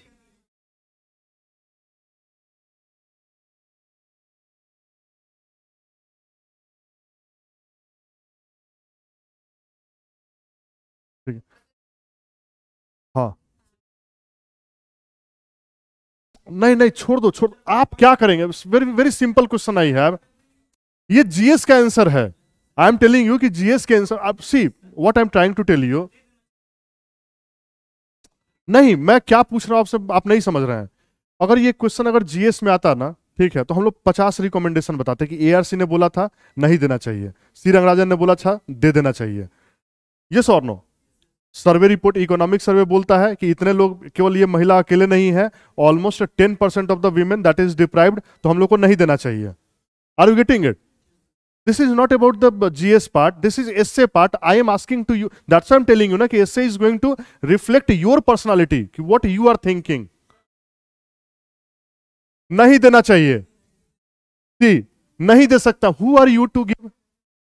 You are. I'm again and again I'm repeating one word कि you are just a gatekeeper. आपके खिलाफ डिपार्टमेंटल प्रोसीडिंग शुरू हो जाएगा, आपको पता है। आपको अगर हेल्प करना उस महिला का, आप अपने पॉकेट से जो है पैसा निकाल के उनको दे दीजिए, ठीक है, दैट यू कैन डू। आपको जिस चीज का गेट कीपर बनाया गया है, ठीक है, आपके लिए, सी मैं what I am trying to tell you कि आपको लगता है कि ठीक है आपने जो दिया है वो हेल्प था, how you are going to establish that fact? कल के डेट में अगर प्रोसीडिंग्स होगा कि 10 किलो अनाज कम था, how you are going to establish the fact that okay you are helping there? बाकी लोग क्या बोलेंगे कि आपने बेच दिया, यस और नो? तो you are just a gate keeper, got it? That is the thing. तो इसमें बार बार इससे में क्या होता है कि how your perception is developed. मान लो जो ये परसेप्शन जो है आपका या मेरा, मैंने क्यों बोला, मैंने बोला कि दे देना चाहिए, मैंने बोला कि नहीं देना चाहिए, why? There is a difference in knowledge, और कुछ नहीं है, इतना ही है ना, अंतर तो इतना ही है ना कि मैंने उस चीज को रीड कर लिया, मुझे पता है कि अगर वो चीज जो है वो फैक्चुअली आप एस्टेब्लिश नहीं कर सकते हैं, आपने उस चीज को रीड नहीं किया था, तो you flow with your emotion, yes और नो? तो that is going to reflect the personality और नॉट, कि you are flowing with what? You are flowing with your emotions, nothing else. क्योंकि आपका नॉलेज का लेवल क्या है आपका, दैट इज लिमिटेड। आपके एस्से के लिखने के तरीके से पता चल गया ना कि आपके पास नॉलेज है या you are just flowing with the emotion, yes और नो? जैसे मान लो कोई बोल देता है कि 10 लाख लोगों को जॉब दे देंगे, do you have sufficient resources? अगर नहीं है then you are flowing with the emotions, yes और नो? अगर रिसोर्स जो है वो आपको बैक कर रहा है, then yes, that is the step. Economic survey जो बोलता है वो क्या बोलता है? इमोशंस से बोलता है या फैक्ट से बात करता है? फैक्ट से बात करता है। तो बहुत बार इकोनॉमिक देखते नहीं, निर्मला सीतारमन बहुत फेमस है आजकल, यस, हाँ, yes, yes, popcorn tax, goddesses of tax, taxation. Now see here, in opposite, tribal displacement due to Environmental Protection Act and developmental project are prominent example where bureaucracy were honest but failed to serve the larger public interest.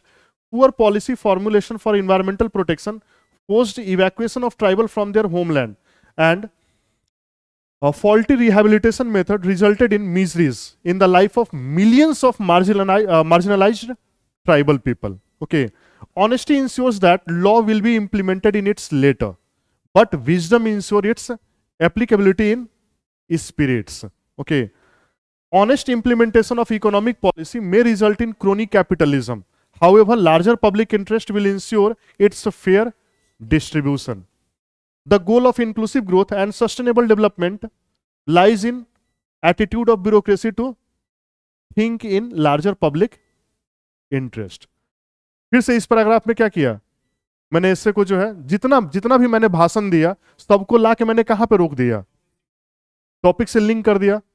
ये पूरा जो मैंने भाषण दिया था वो किस चीज को एस्टेब्लिश करने के लिए दिया था कि bureaucracy must act in larger public interest, nothing else. Yes, Babu time का बात, जैसे ये पर्टिकुलर एस्से या ऐसा एस्से मैं आपको बता रहा हूं ना, सी इससे को अगर आप बुकिस वे में प्रिपेयर करेंगे ना, it will take a lot of time, कभी नहीं होगा, बिलीव में। आप कितना भी बुक पढ़ लो, कुछ भी कर लो, you can not write a very good essay. इसलिए एस्से का जो बुक वाला जो अप्रोच है ना, फॉरगेट अबाउट इट। थोड़ा सा आपको मुश्किल लगेगा, जैसे हम लोग जब क्लास करेंगे ना, ठीक है, थोड़ा सा आपको मुश्किल लगेगा, you have to do some hard work also, okay, but I am telling you कि that is going to help in a long run. ठीक है कि इस यस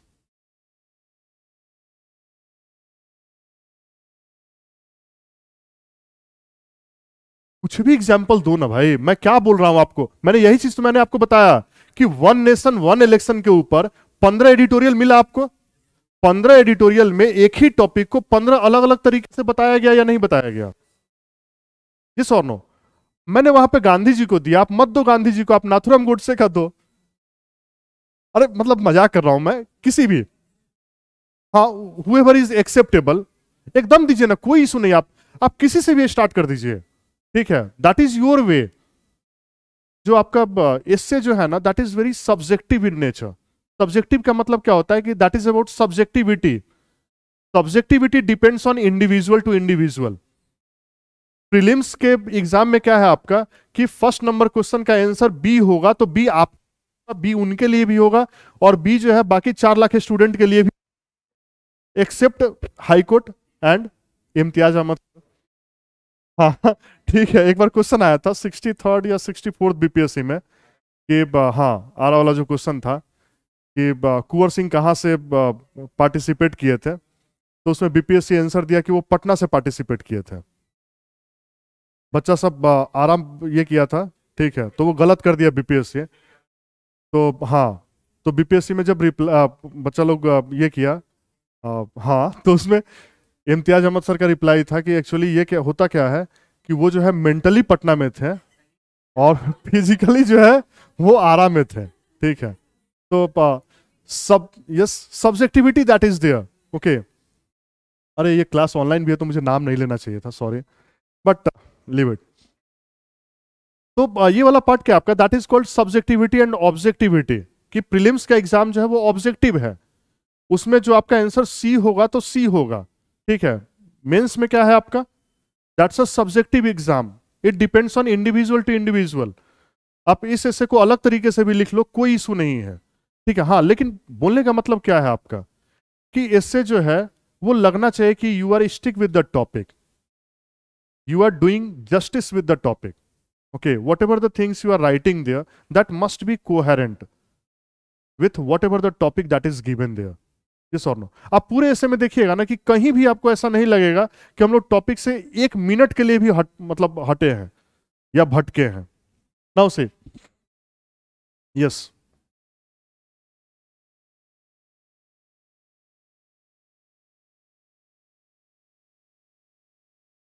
सी, एक चीज मैं बताता हूं बाबू आपको, there is a difference between honesty and integrity. Okay, honesty means what is the difference between honesty and integrity?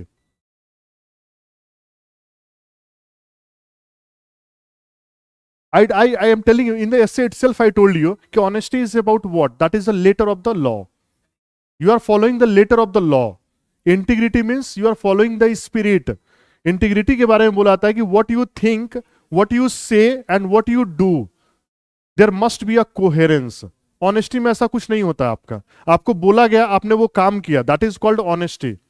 Integrity में क्या है आपका, यस, कि whatever you think, whatever you say and whatever you do, इसमें coherence होना चाहिए। जैसे bureaucrats जो है ना आपका, ये कभी भी आप कभी भी नहीं सुनिएगा कि ये 8 to 6 का जॉब होता है। यस, 24/7 का जॉब होता है आपका। यस और no? Nobody is talking about the payment part. कभी आपने सुना है कि कोई भी आदमी जो है वो ब्यूरोक्रेसी को इसलिए मतलब ज्वाइन करना चाहता है क्योंकि उसका सैलरी जो है वो 1 लाख है? नहीं, उसका 2 रीजन है। क्यों? एक तो सबको पता है कि सैलरी से किसी को मतलब नहीं होता है, ठीक है, सैलरी सेव हो जाता है पूरा। उसके अलावा दूसरा पार्ट क्या है आपका कि the authority you are going to get, yes, the authority you are going to get that can change a lot of dimensions.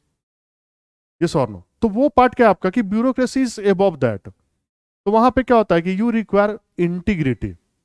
Integrity is higher value compare to the honesty part. Yes और no? तो integrity जो है that is required. क्यों जो है खेमका को बार बार transfer कर दिया जा रहा था? That is because of what, honesty और integrity. That is about the integrity. वो बोला कि नहीं, अगर मुझे लगता है कि ये गलत है तो आप जो पॉलिसी दे रहे हैं इसको इंप्लीमेंट नहीं करेंगे। Then it is done. Okay, तो ऑनेस्टी और इंटीग्रिटी में यही डिफरेंस होता है आपका। तो ऑनेस्टी इज ओके, ठीक है, आपको बोला गया आपने कर दिया, दैट इज ऑनेस्टी। जैसे मान लो कि छोटा सा कोई एग्जांपल ले लीजिए आप, ठीक है, छोटा सा कोई एग्जांपल ले लीजिए। मान लो कोई मतलब एक ये है कंपाउंडर है, ठीक है, उसको जो उसका सीनियर ऑफिशियल बोल रहा है कि जाके उस आदमी को वो इंजेक्शन दे दो। कंपाउंडर को पता है कि ये गलत इंजेक्शन है। ऑनेस्टी इज व्हाट, कि वो जाएगा वो इंजेक्शन दे के आएगा।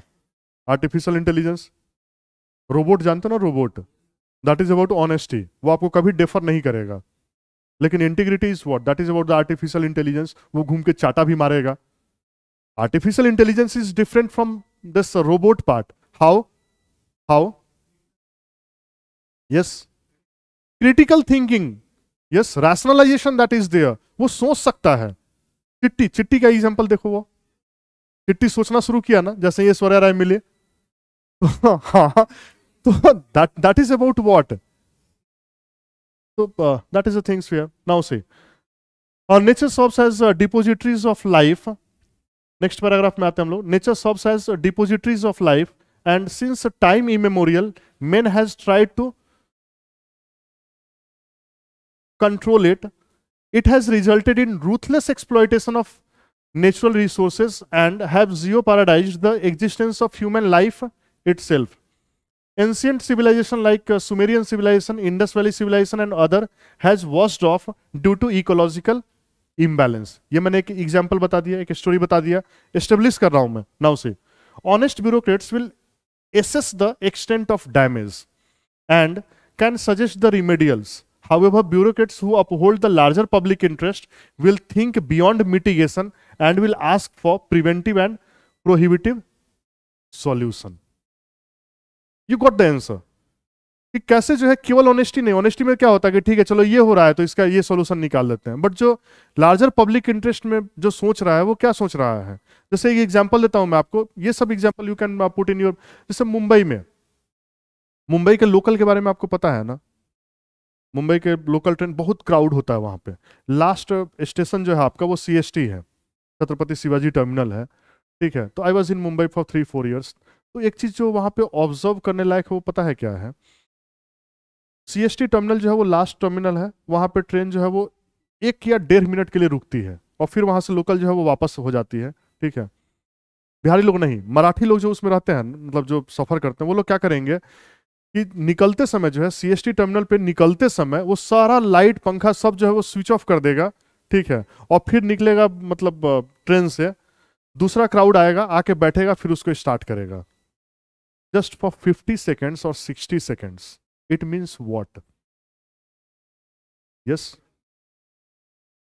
that is about the larger public interest, integrity, what I am telling you. तो that is about the larger, वो सोचो मतलब 60 सेकंड के लिए भी उसके दिमाग में है कि 60 सेकंड भी अगर एनर्जी का कंजम्पशन बचता है, वो उसके लिए तो है नहीं, वो तो उतर रहा है। हम लोग के यहाँ क्या होता है, वो तो पंखा भी खोल के लेके जाएगा।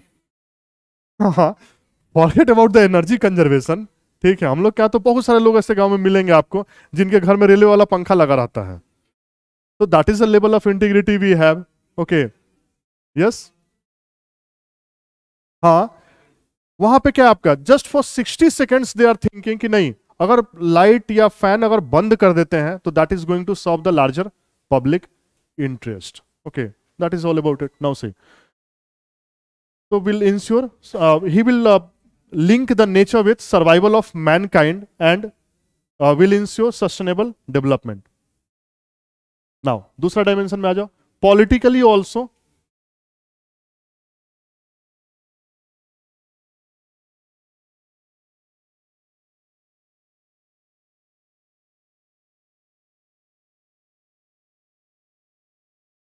politically also bureaucrats are required to be honest towards constitutional mandate. They are required to be impartial and neutral while serving their political bosses. That is true. Impartial भी होना चाहिए और neutral. However, bureaucracy need to think beyond the written mandate. See the link. पहले मैंने क्या बोला कि आपको तो constitution, that is about the honesty, कि whatever the written things that is given, you have to follow that. Yes or no? That is about the letter of the spirit. Now, however, bureaucracy need to think beyond the written mandate. Example मैंने क्या दे दिया, TN Sesson in his action went beyond the limited role of election commission, and he tried to ensure participation of every people from every nook and cranny in election process. Yes or no? So that is one example we have. Now, further, when Bihar was known for its malpractices in election process, KJ Rao, सबको पता है, 2005 election in Bihar. KJ Rao in 2005 proved that there is nothing impossible for bureaucracy. He was honest in his act as other previous election commissioner, but वहां पे क्या था आपका ऐसे में, honesty is just one. तो one मतलब he was honest also as other previous election commissioner, but together he was imbibed with a feeling to serve the public at large, which is rare. Example से मैं बार बार किस चीज को establish कर रहा हूं कि honesty is just one thing, bureaucrats में अदर चीज भी होना चाहिए. नाउ देन नेक्स्ट एग्जाम्पल,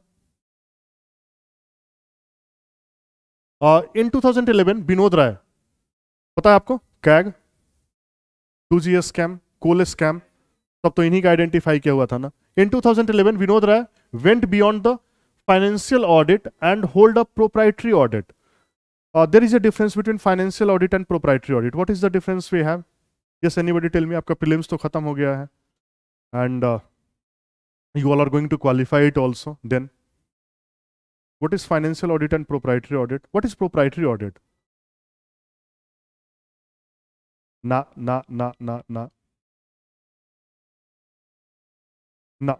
जैसे विनोद राय को इस चीज के लिए क्रिटिसाइज भी किया जाता है. ओके, हाँ, यस, इसको इन्होंने आइडेंटिफाई किया था, coal scam, 2G scam. Okay, then coal scam में कांग्रेस का कॉन्सेप्ट था जीरो लॉस. ठीक है, नहीं. Proprietary audit is what you are going in the wisdom of the policy. ठीक है, तो विजडम मतलब उस पॉलिसी का लार्जर इंपैक्ट क्या हो सकता है. Normally whenever we are talking about the financial audit और we are talking about the CAG के बारे में जब भी हम लोग बात करते हैं ना, तो वी आर थिंकिंग व्हाट कि दे आर ऑडिटर. ऑडिटर का मतलब क्या है कि you have account, you have to match it. आपको अकाउंट दिया गया है, आप इसे मैच कर लो. ठीक है, this is your job. That is about the financial audit. Proprietary audit में क्या होता है कि नहीं, ये अकाउंट रखो अपने पास, पहले ये बताओ कि इस अकाउंट का लार्जर जो इंपैक्ट होगा वो पब्लिक पे क्या होने वाला है. देन ही एस्टेब्लिश्ड कि 2 लाख करोड़ का लॉस हुआ है. 2 लाख करोड़ का लॉस कैसे हुआ? That is because of proprietary audit, जो उनका काम था ही नहीं. नॉर्मली कैग के मैंडेट में है कि CAG can perform proprietary audit, but उनके पहले जो है कोई आदमी इस चीज को परफॉर्म नहीं करता था. 2G वाले स्कैम में इन्होंने इस चीज को परफॉर्म किया एंड ही एस्टेब्लिश्ड कि यस 2 लाख करोड़ का लॉस जो है वो हुआ है सरकार को. ठीक है, now so he hold a proprietary audit for allocation of 2G.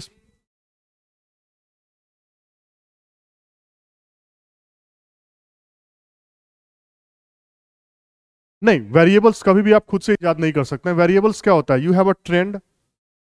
मान लो अगर ये पेन है, जैसे 2G स्पेक्ट्रम में मिला जुला के क्या हुआ है पता है आपको, ये पेन है. ठीक है, पहले जो है 5-5 रुपए में सबको बांटते थे. ठीक है, तो 5-5 रुपए में सबको बांटे, मगर मान लो अगर 100 लोग हैं यहाँ पे, तो कितने लोग हो गए, 500 रुपए मेरे पास आ गया. सरकार ने बोला कि नहीं, ये पेन जो है हम लोग फ्री में बांट देते हैं. तो लेने वाले कितने हो गए, 500 हो गए. तो सरकार बोली कि देखो 500 लोग ले लिया ना पेन, मतलब 500 लोग लिखेगा तो पढ़ेगा भारत, तो लिखेगा भारत और आगे बढ़ेगा भारत. क्या ने बोला नहीं, ये पढ़ेगा लिखेगा ये इसलिए हुआ है क्योंकि वो 500 लोग में से 400 लोग तो आपका था. आपने जीरो वैल्यू पे पेन देके और 400 लोगों को बांट दिया, तो गवर्नमेंट ने कितना, 400 से अगर 5 को मल्टीप्लाई करे तो 2000 का लॉस हुआ गवर्नमेंट को, और 100 का जो पहले लॉस था. यस और नो? तो ये सब क्या है आपका, this is called proprietary audit, कि you are going into the wisdom of the policy. Okay, कि विजडम जो पॉलिसी का है आपका, उसको आप इंटरप्रेट कर रहे हैं कि इज इट राइट और नॉट. ओके, तो that is the things we have. Now say often coal block, but proprietary audit, by proprietary audit he excavate huge corruption and loss to public exchequer. Thus in his act he moved beyond honesty and uphold the public interest. Now, further, only honesty can sometimes become problematic also. Suppose a constable is ordered by his superior to fire on unarmed protester. अभी जैसे BPSC में ठीक है. Now, honesty demands obeying the orders of seniors. However, in larger public interest, he should deny it. ठीक है. Indian society is diverse and contain numerous culture within itself. Thus, the one rule for all may not be applicable everywhere. Here, bureaucrats sometimes move beyond honesty to serve the larger public interest. Diversity है ना आपका. Okay. Suppose there are 40 people who are studied in standing in queue for ration, and then one oldest woman came. She is unable to stand in queue for long hours. Here, honesty demands serving the old women when her number comes, while authority needs to be compassionate and empathetic. These are the values we have, and can allow the old women to get the ration first. इतना तो कर ही सकते हैं. That is about what? Going beyond the honesty? Yes or no? Now, honesty ensures the application of law, but acting in larger public interest ensures service to the society, which is the ultimate goal of entire bureaucratic structure. Okay. Now, एक चीज बताओ मुझे आप कि पूरे ऐसे में ऐसा कोई भी चीज था जो आप नहीं जानते थे? ऐसा कोई भी चीज नहीं था जो आप नहीं जानते थे. बस पूरे ऐसे में मैंने किया क्या है? I was playing with the words, good words. Okay. Words का सिलेक्शन होता है, ठीक है. उसके बाद क्या है आपका? इससे कोई स्ट्रक्चर करके रखा है मैंने. I was sticking with. आपको ऐसा नहीं लगा कि पूरे ऐसे में जो है मैं टॉपिक से भटक गया था? यस और नो? तो ये क्या होता है आपका? That is about essay, nothing else. जैसे हम लोग भी क्या करेंगे, हम लोग जब प्रिपरेशन स्टार्ट करेंगे ना, तो ऑन डेली बेसिस और on alternate day 5-10 words I will give you. 5 या 10 वर्ड जो है, एकदम ट्रेडिशनल अप्रोच जो है ना हम लोग का एसे का, उससे अलग होकर हम लोग प्रिपेयर करेंगे. 5-10 वर्ड मैं आपको दूंगा जो आपको जो है वो, मतलब you have to practice it. तो उसको कैसे सेंटेंस में लेके आना है. ठीक है. जैसे हम लोग बोलते हैं ना, एक और एग्जांपल देता हूं मैं आपको. जैसे हम लोग बोलते हैं ना कि इंक्लूसिव डेवलपमेंट या इंक्लूसिव ग्रोथ. ओके. तो आपको इंक्लूसिव ग्रोथ नहीं बोलना है. आपको क्या बोलना है? ऐसे में जब लिखना है तो आपको क्या लिखना है? Faster, sustainable and inclusive growth. कभी भी जो है आप इंक्लूसिव ग्रोथ नहीं लिखेंगे. ठीक है. आपको क्या लिखना है? फास्टर. जहां पे भी अगर आपको लगे केवल इंक्लूसिव ग्रोथ लिखना था तो इंक्लूसिव ग्रोथ नहीं लिखना. आपको क्या लिखना है? Faster, sustainable and inclusive growth. That. Yes. हाँ, 12 5 प्लान का थीम है हम लोग का. ठीक है. तो वहां से हमने क्या किया? वो छोटा सा वर्ड जो वो चोरी कर लिया और उसको जो अपने आंसर में लेके आ गए. प्रिपरेशन यही होता है ना. प्रिपरेशन में होता क्या? This is all about the preparation. Yes. कि आपके पास सब कुछ है. जैसे कोई कॉम्बैट के लिए जो प्रिपरेशन होता है वो कैसे होता है? सब कुछ होता है सबके पास. आपके पास आज के डेट में भी आपके पास सब कुछ है, सारा फैसिलिटीज आपके पास है. यस और no? Now it depends on you कि how you are going to utilize your resources. Yes. तो ये सब क्या? That is all about the preparation. Essay में भी क्या है आपको कि पर्टिकुलरली आपको देखना होगा कि बढ़िया एसे जो है वो कैसे लिखा हुआ है. ठीक है. What are the things you can inculcate. आप अगर वैसे लिखे, जैसे अगर मान लो ये अच्छा ऐसे लिखा गया था तो अच्छा मार्क्स मिलेगा. आप अगर अच्छा लिखेंगे तो आपको भी मिलेगा. यस और नो? जिसने भी अच्छा लिखा है, जिसने भी मेहनत किया, नंबर तो मिला है ना. तो अगर आप अच्छा ऐसे लिखेंगे तो आपको भी नंबर मिलेगा. अब अच्छा ऐसे कैसे लिखें? तो सबसे अच्छा तरीका क्या है? Don't go about the books. कोई भी मार्केट का बुक है ना, आई एम टेलिंग यू, रद्दी के अलावा कुछ भी नहीं है.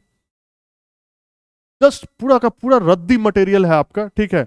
Start thinking by yourself. हम लोग करेंगे जैसे ब्रेन स्टॉर्मिंग में आपको सिखाऊंगा. ठीक है. तो वहां पे देखिएगा कि फर्स्ट क्लास में हो सकता है कि आपको इससे में पॉइंट जनरेट करना मुश्किल हो. 2-3 क्लास होते होते आपको लगेगा कि 5000 वर्ड जो है वो किसी टॉपिक पे लिखना जो है that is also very easy. कुछ नहीं होता, बहुत सिंपल होता है इससे. ओके.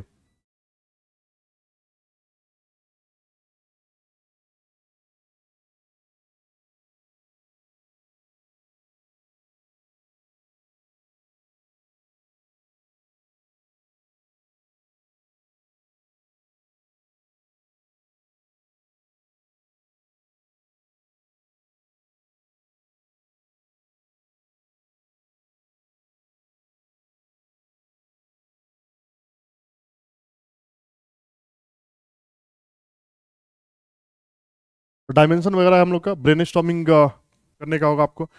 इससे में जो है ना पूरा का पूरा काम जो है आपका इससे का, आई एम टेलिंग यू कि आधा मान लो, और जैसे 3 घंटे का टाइम है आपके पास, ठीक है, तो 3 ऐसे लिखना है आपको, मतलब एक ऐसे पे कितना टाइम मिला आपको, ऑलमोस्ट 1 आवर, और एकदम घर ही अपने सामने रखना है ऐसे में। ये चीज हमेशा ध्यान में रखिएगा, नहीं तो मालूम चला कि कोई आपका बढ़िया टॉपिक है ना जो आप एकदम प्रिपेयर करके गए हैं, तो 1.5 घंटा उसी पे सोचे जा रहे हैं और लिखे जा रहे हैं, और बाकी में जो है 45 मिनट में 2 ऐसे लिख के आए। ऐसा होता है, that is happening, okay, happens with me also. 2017 का मैं बताता हूँ आपको। जैसे I had geography background, okay, optional था ज्योग्राफी मेरा, तो agriculture, economics also I likes. तो ये एग्रीकल्चर का टॉपिक जो है वो बहुत प्रोमिनेंट टॉपिक होता है, ठीक है, उसको अच्छे से, और इससे के लिए भी अच्छा टॉपिक होता है, तो वो एकदम अच्छे से प्रिपेयर करके गया था मैं, ठीक है।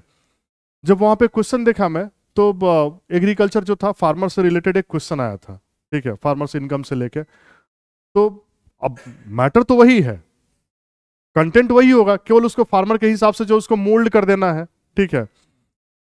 तो बड़ा खुश हुआ मैं, उसका इंट्रोडक्शन तैयार, कंक्लूजन तैयार, बॉडी पार्ट तैयार, मतलब पूरा का पूरा स्ट्रक्चर जिसका तैयार हो, वो आंसर आपका वहां पे अगर मतलब हिट करता है, तो obviously you are going to be happy. तो उसके रफ में जाके जल्दी से उसका इंट्रोडक्शन, बॉडी और कंक्लूजन ये सब लिखना शुरू किया मैं, ठीक है। उसके बाद जो है फिर से जाके मतलब फ्रेश पेज पे लिखना शुरू किया मैं, और वो इतना बढ़िया टॉपिक है agriculture, okay, one of my favourite topic.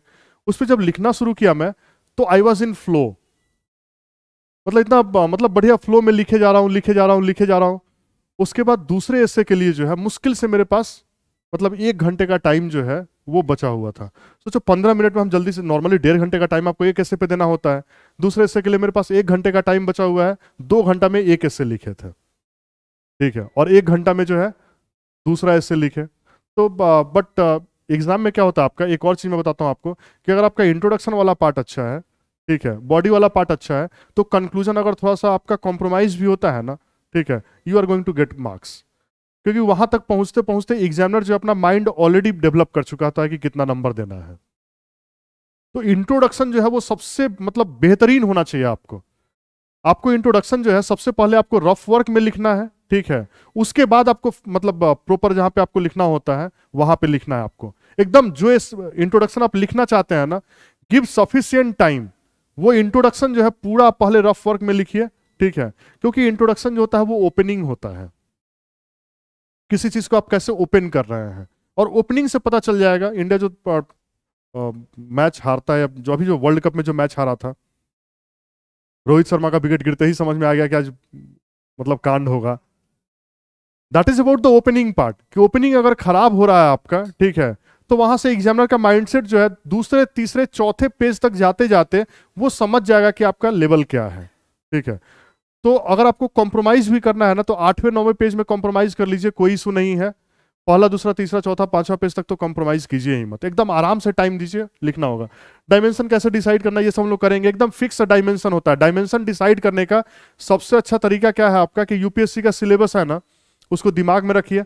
Paper 1 में सिलेबस क्या है आपका, history, world history, Indian history, तो हिस्टोरिकल अप्रोच भी है, ठीक है। उसके बाद ज्योग्राफी वाला पार्ट आता है, ज्योग्राफिकल और इन्वायरमेंटल। सोसाइटी वाला पार्ट आता है तो सोशल अप्रोच, यस और नो। उसके बाद दूसरे पेपर में आ जाइए, आपका पॉलिटी वाला पार्ट है तो political dimension we have, governance वाला पार्ट, गवर्नेंस का dimension we have, international relation, international level dimension we have. हर चीज में पूरा सिलेबस आप उठा के देख लीजिए ना।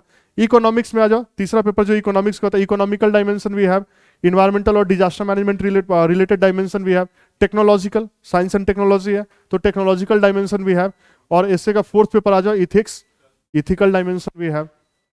अब सोचो कि जहां पे 15 डायमेंशन है, ठीक है, वहां पे मान लो अगर 25-25 वर्ड भी लिखते हैं तो कितना हो गया आपका, यस, 400 वर्ड्स आपका बॉडी पार्ट के लिए एकदम 25-25 वर्ड में 25-25 वर्ड तो लिखते खत्म हो जाता है। कम से कम आप लिखेंगे तो 50 वर्ड तो लिखेंगे ही ना। आप तो ऐसा पॉवर्टी के बारे में ऐसा तो लिखेंगे नहीं, Ram is poor, Shyam is also poor, next paragraph में ही इज ऑल्सो पुअर, ठीक है, ऐसा तो लिखेंगे नहीं, सब्सटेंशिएट तो करेंगे, यस और नो। तो सब्सटेंशिएट करेंगे तो आपका 50-60 जाएगा। वर्ड लिमिट जो है, don't be fearful about the word limit. I am telling you, आप अगर ब्रेन स्टॉर्म करना सीख जाएंगे, ठीक है, मतलब वर्ड लिमिट आपको लगेगा कि कॉम्प्रीहेंड कैसे करें। मेरा जो मतलब 2000 वर्ड का जो थॉट पैटर्न है उसको 700 to 800 वर्ड्स में लेके कैसे आए, and that is the most typical part we have. सबसे डिफिकल्ट पार्ट इससे का यही होता है। It's not about dimension, dimension सबको पता है कि historical dimension, social dimension, political dimension, economic, यही सब होता है ना इससे में। और होगा क्या, it's not about dimension, it's about what, कि how you are going to comprehend the dimension part, how you are going to structure it. ठीक है, जैसे स्ट्रक्चर करना सीख जाएंगे you are going to write a very good essay. Brainstorming के बारे में हम लोग पूरा क्लास ही करेंगे। और introduction, come to the introduction part.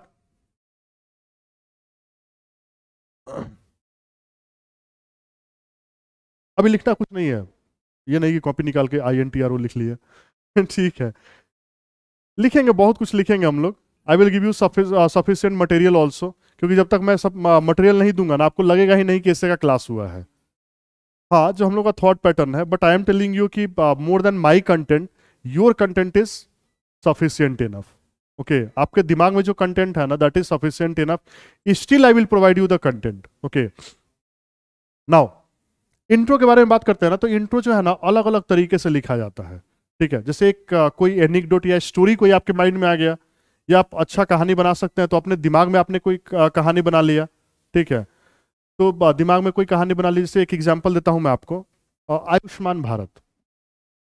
Ayushman Bharat में क्या आपका 5 लाख तक का हॉस्पिटल का जो एक्सपेंसेस है, तो वो जो है वो सरकार कवर करती है। ठीक है, द हिंदू में एक एनेक्डोट आया था छोटा सा। ठीक है, द हिंदू का एनेक्डोट है, मेरा नहीं है। तो उसमें क्या लिखा हुआ था, एकदम स्टोरी, मैं बोलता हूं ना कि newspaper is the best source you have. एकदम बढ़िया से, इतना बढ़िया से वहां पे स्टार्ट किए हुए था कि एक रिक्शा वाला जो है, जो रिक्शा चलाता था, ठीक है, उसकी अपने वाइफ के मतलब डिलीवरी के लिए जो है वो हॉस्पिटल में लेके जाता है।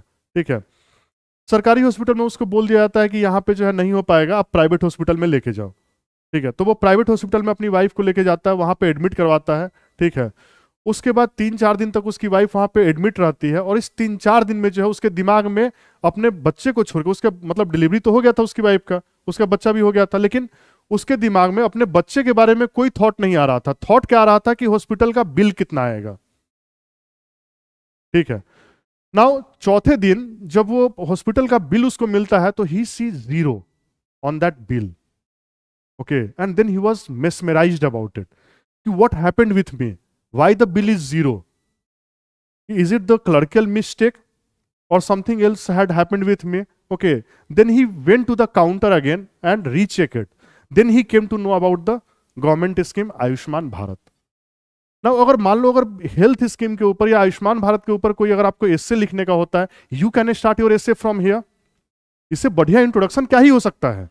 Forget about the Ayushman Bharat की क्या है नहीं है, उससे मतलब नहीं है। आपने क्या किया, एस्से को जो है वहां से आपने एक छोटा सा एनेक्डोट वहां से लिया आपने। ठीक है, और उसको जो अपने लैंग्वेज में वहां पे लिखा, एंड देन यू एस्टेब्लिश्ड कि that is about the Ayushman Bharat. ठीक है, ये एक तरीका हो सकता है आपका, that is called anecdote. Anecdote और स्टोरी टेलिंग। स्टोरी टेलिंग एकदम आराम से एक कहानी, ठीक है, आप अच्छे मतलब अच्छा कहानी, और कहानी सुनाना नहीं होता, एग्जाम में कोई कहानी नहीं सुनाना है आपको। आपको करना क्या है, अगेन 10 टॉपिक के ऊपर एक छोटा छोटा कहानी जो है वो बना के लिख के रख लेना है। एग्जाम के टाइम में आपको कहानी नहीं सोचना है, इट्स ऑल अबाउट प्रिपरेशन, कि 10 टॉपिक के ऊपर 10 अलग अलग तरह का कहानी जो है, ठीक है, वो जो है, अब सोचो ना कि भी आयुष्मान भारत नहीं होता, कोई और टॉपिक आ जाता, कहानी को थोड़ा सा ट्विस्ट करते और वहां पे उस स्कीम को लगा, उज्ज्वला भारत जो आपका उज्ज्वला जो स्कीम था आपका, that is for the gas cylinder, तो थोड़ा सा उसको ट्विस्ट करके और उज्ज्वला स्कीम से जोड़ देते। यस और नो? तो वो क्या है आपका कि आपने क्या किया कि 3-4-5-6 स्टोरी जो है वो अपने दिमाग में ये कर लिया, बैठा लिया, और उसको प्रॉपरली की इंट्रोडक्शन, मान लो अगर ये लिखना ही है मुझे, तो उसका एग्जैक्ट वर्डिंग क्या होगा वो आपने लिख के रख लिया। ठीक है, वो मतलब 10 कितना होगा आपका इंट्रोडक्शन, 100 वर्ड का होगा।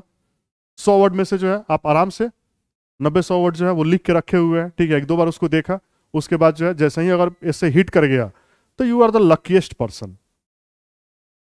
अगर आप जो ऐसे प्रिपेयर करके गए हैं, मैंने बोला ना आपको कि 2017 में मेरे से मिस्टेक हो गया था कि एक ऐसे पे मैंने 2 घंटा दिया, दूसरे ऐसे पे मैंने 1 घंटे का टाइम दिया, still I got around 148। That is a very good score. और मुझे भी मतलब एग्जाम मतलब निकला था, जब मैं एग्जाम देके तो मुझे लगा था कि लगता है दूसरा ऐसे खराब हो गया, बट वो खराब नहीं हुआ था। वहां तक एग्जामिनर को फुर्सत ही नहीं है। दूसरे ऐसे में भी मतलब कॉम्प्रोमाइज कहां पे हुआ, कंक्लूजन वाले पार्ट में। इंट्रोडक्शन तो उसका भी बढ़िया गया, बॉडी उसका भी बढ़िया गया, कंक्लूजन वाले पार्ट में थोड़ा कॉम्प्रोमाइज हो गया। किसके पास इतना पेशेंस है कि आपका 2500 वर्ड पढ़ेगा? पहला ऐसे तो बहुत बढ़िया लिखा, दूसरे से में भी इंट्रोडक्शन बढ़िया लिखा, बॉडी बढ़िया लिखा, तो वो भी जो है नंबर देके चला गया होगा कहीं कॉल पे। हाँ। यस और no, and that is going to happen. इतना किसी के पास पेशेंस नहीं होता है कि आपका एक एक वर्ड, आपका एक एक लाइन और लास्ट तक कोई पढ़ेगा। हम लोग जब आंसर राइटिंग करते हैं ना, तो we have some emotional attachment with our answer. एक आंसर लिखेंगे, उसको 15 बार पढ़ेंगे, अपने दोस्त को भी पढ़ाएंगे कि देखो इसमें कुछ तो अच्छा होगा। यस और नो, इतना इमोशनल अटैचमेंट एग्जामिनर का नहीं होता है। ठीक है, you are just a roll number. आप जो है वो क्या है, you are just a roll number. तो आपके साथ उनका अटैचमेंट वही होता है कि you are just a roll number, आप नहीं कोई और, सही कोई और नहीं। नाउ दूसरा अप्रोच जो होता है आपका, एक बहुत अच्छा अप्रोच है, वो है पैराडॉक्स का। पैराडॉक्स, पैराडॉक्स का मतलब होता है कॉन्ट्राडिक्शन। पैराडॉक्स का मतलब होता है कॉन्ट्राडिक्शन। कॉन्ट्राडिक्शन का मतलब क्या होता है, ठीक है, कि आप देखिएगा ना कि सोसाइटी में rich and poor, there is a contradiction. Yes और नो, सोसाइटी में जो है, सोसाइटी कितना डिवाइडेड है। यस, तो यहां पे सोसाइटी में जो डिवाइड है आपका, वो डिवाइड जो है, that is about the paradox. एक आदमी जो है, जैसे रोड पे भी देखते होगे ना, तो आपको लगता होगा क्या खाता है, और एक को देखते होगा तो लगता है क्या ही खाता होगा। Two type of thinkings you have ना, that is about the paradox. Yes, तो वहां से भी आप अपना इससे जो है वो स्टार्ट कर सकते हैं, ठीक है। और उसका भी example if you want I will show you, okay, अगले क्लास में आप देखते हैं उसको भी।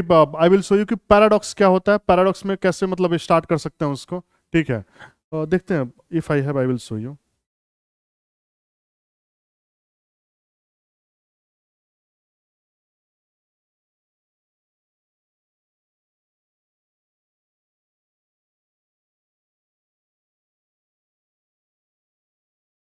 नाउ सी, पैराडॉक्स का एक सिंपल वे ये होता है आपका, सी है,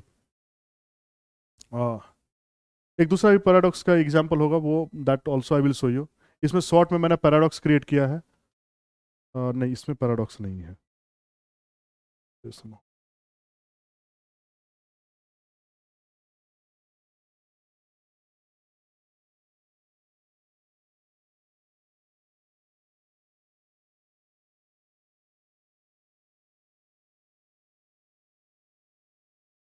ना, इसमें पैराडॉक्स नहीं है। दूसरा एक केस से है, उसमें पैराडॉक्स हम लोग स्टार्ट किए हैं, तो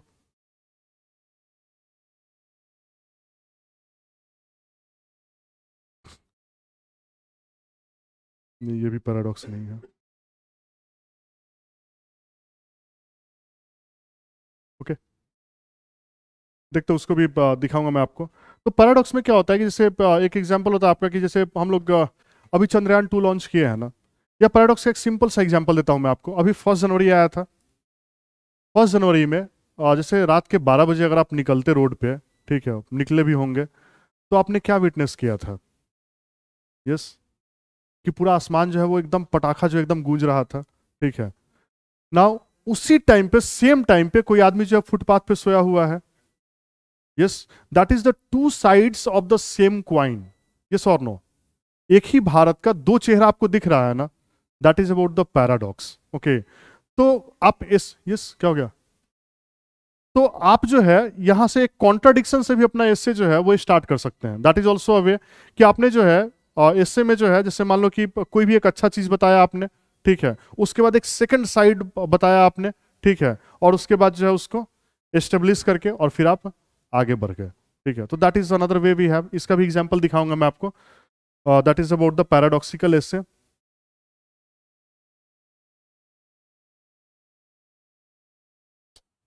now what is the time?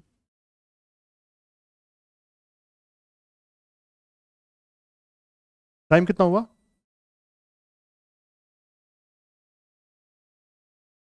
Time खत्म हो गया कि बचा हुआ है?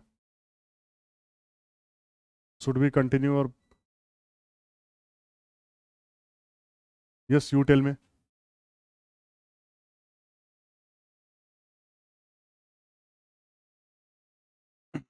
पैराडॉक्स या कॉन्ट्राडिक्शन?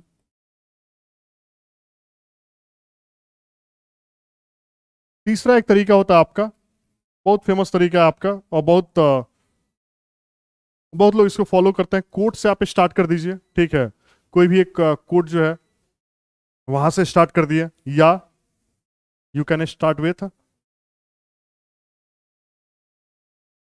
डिस्क्रिप्शन। ओके, तो डिस्क्रिप्शन से भी आप स्टार्ट कर सकते हैं। तो ये सब क्या है, आपका इंट्रोडक्शन को स्टार्ट करने का तरीका है। What I am telling you कि आप जब अपना एस्से लिखेंगे ना, तो आपको 3 एस्से लिखना है। तीनों एस्से में एक माइंडसेट करके जाइएगा आप, ठीक है, कि आपको तीनों एस्से को 3 अलग अलग तरीके से जो है स्टार्ट करना है, ठीक है। मतलब ये मान के चलो आप कि अगर आपने तीनों एस्से को जो है 3 अलग अलग तरीके से स्टार्ट कर दिया ना केवल, तो वहां पे 5 मार्क्स भी भले एक्स्ट्रा मिले, बट वो आपका इंश्योर हो गया, क्योंकि मोनोटोनस जो है ना, वो मोनोटोनी वाला पार्ट जो है वो खत्म हो जाएगा। यस और नो? कि आपने एक एस्से को स्टार्ट कैसे किया, स्टोरी से, दूसरा एस्से आपने स्टार्ट किया पैराडॉक्स से, और तीसरा एस्से आपने स्टार्ट किया कोट से। कोट नहीं मिलता है, डिस्क्रिप्शन से आपने स्टार्ट कर दिया, ठीक है। फिलोसफिकल एस्से है तो नॉर्मली हम लोग कहाँ से स्टार्ट करेंगे? डिस्क्रिप्शन से स्टार्ट कर सकते हैं या स्टोरी टेलिंग से स्टार्ट कर सकते हैं, ठीक है। सोशियो इकोनॉमिक है तो कोशिश करेंगे पैराडॉक्स से स्टार्ट कर दे। लेकिन तीनों एस्से को स्टार्ट करने का तरीका जो होगा वो 3 तरीके से स्टार्ट करेंगे, कंक्लूड भी वैसे ही करेंगे, ठीक है। किसी एस्से को कंक्लूड करना होगा तो जैसे नॉर्मली लोग क्या करता है, कोट के साथ स्टार्ट करता है, हम लोग कोट के साथ कंक्लूड करेंगे। Are you getting it? Essay को जो कंक्लूड करेंगे तो तीनों एस्से का इंट्रोडक्शन जो होगा वो अलग होगा, तीनों एस्से का कंक्लूजन जो होगा वो अलग होगा। एक एस्से को कंक्लूड कैसे करेंगे? कोट के साथ। दूसरे एस्से को कैसे कंक्लूड करेंगे? पॉलिसीज के साथ।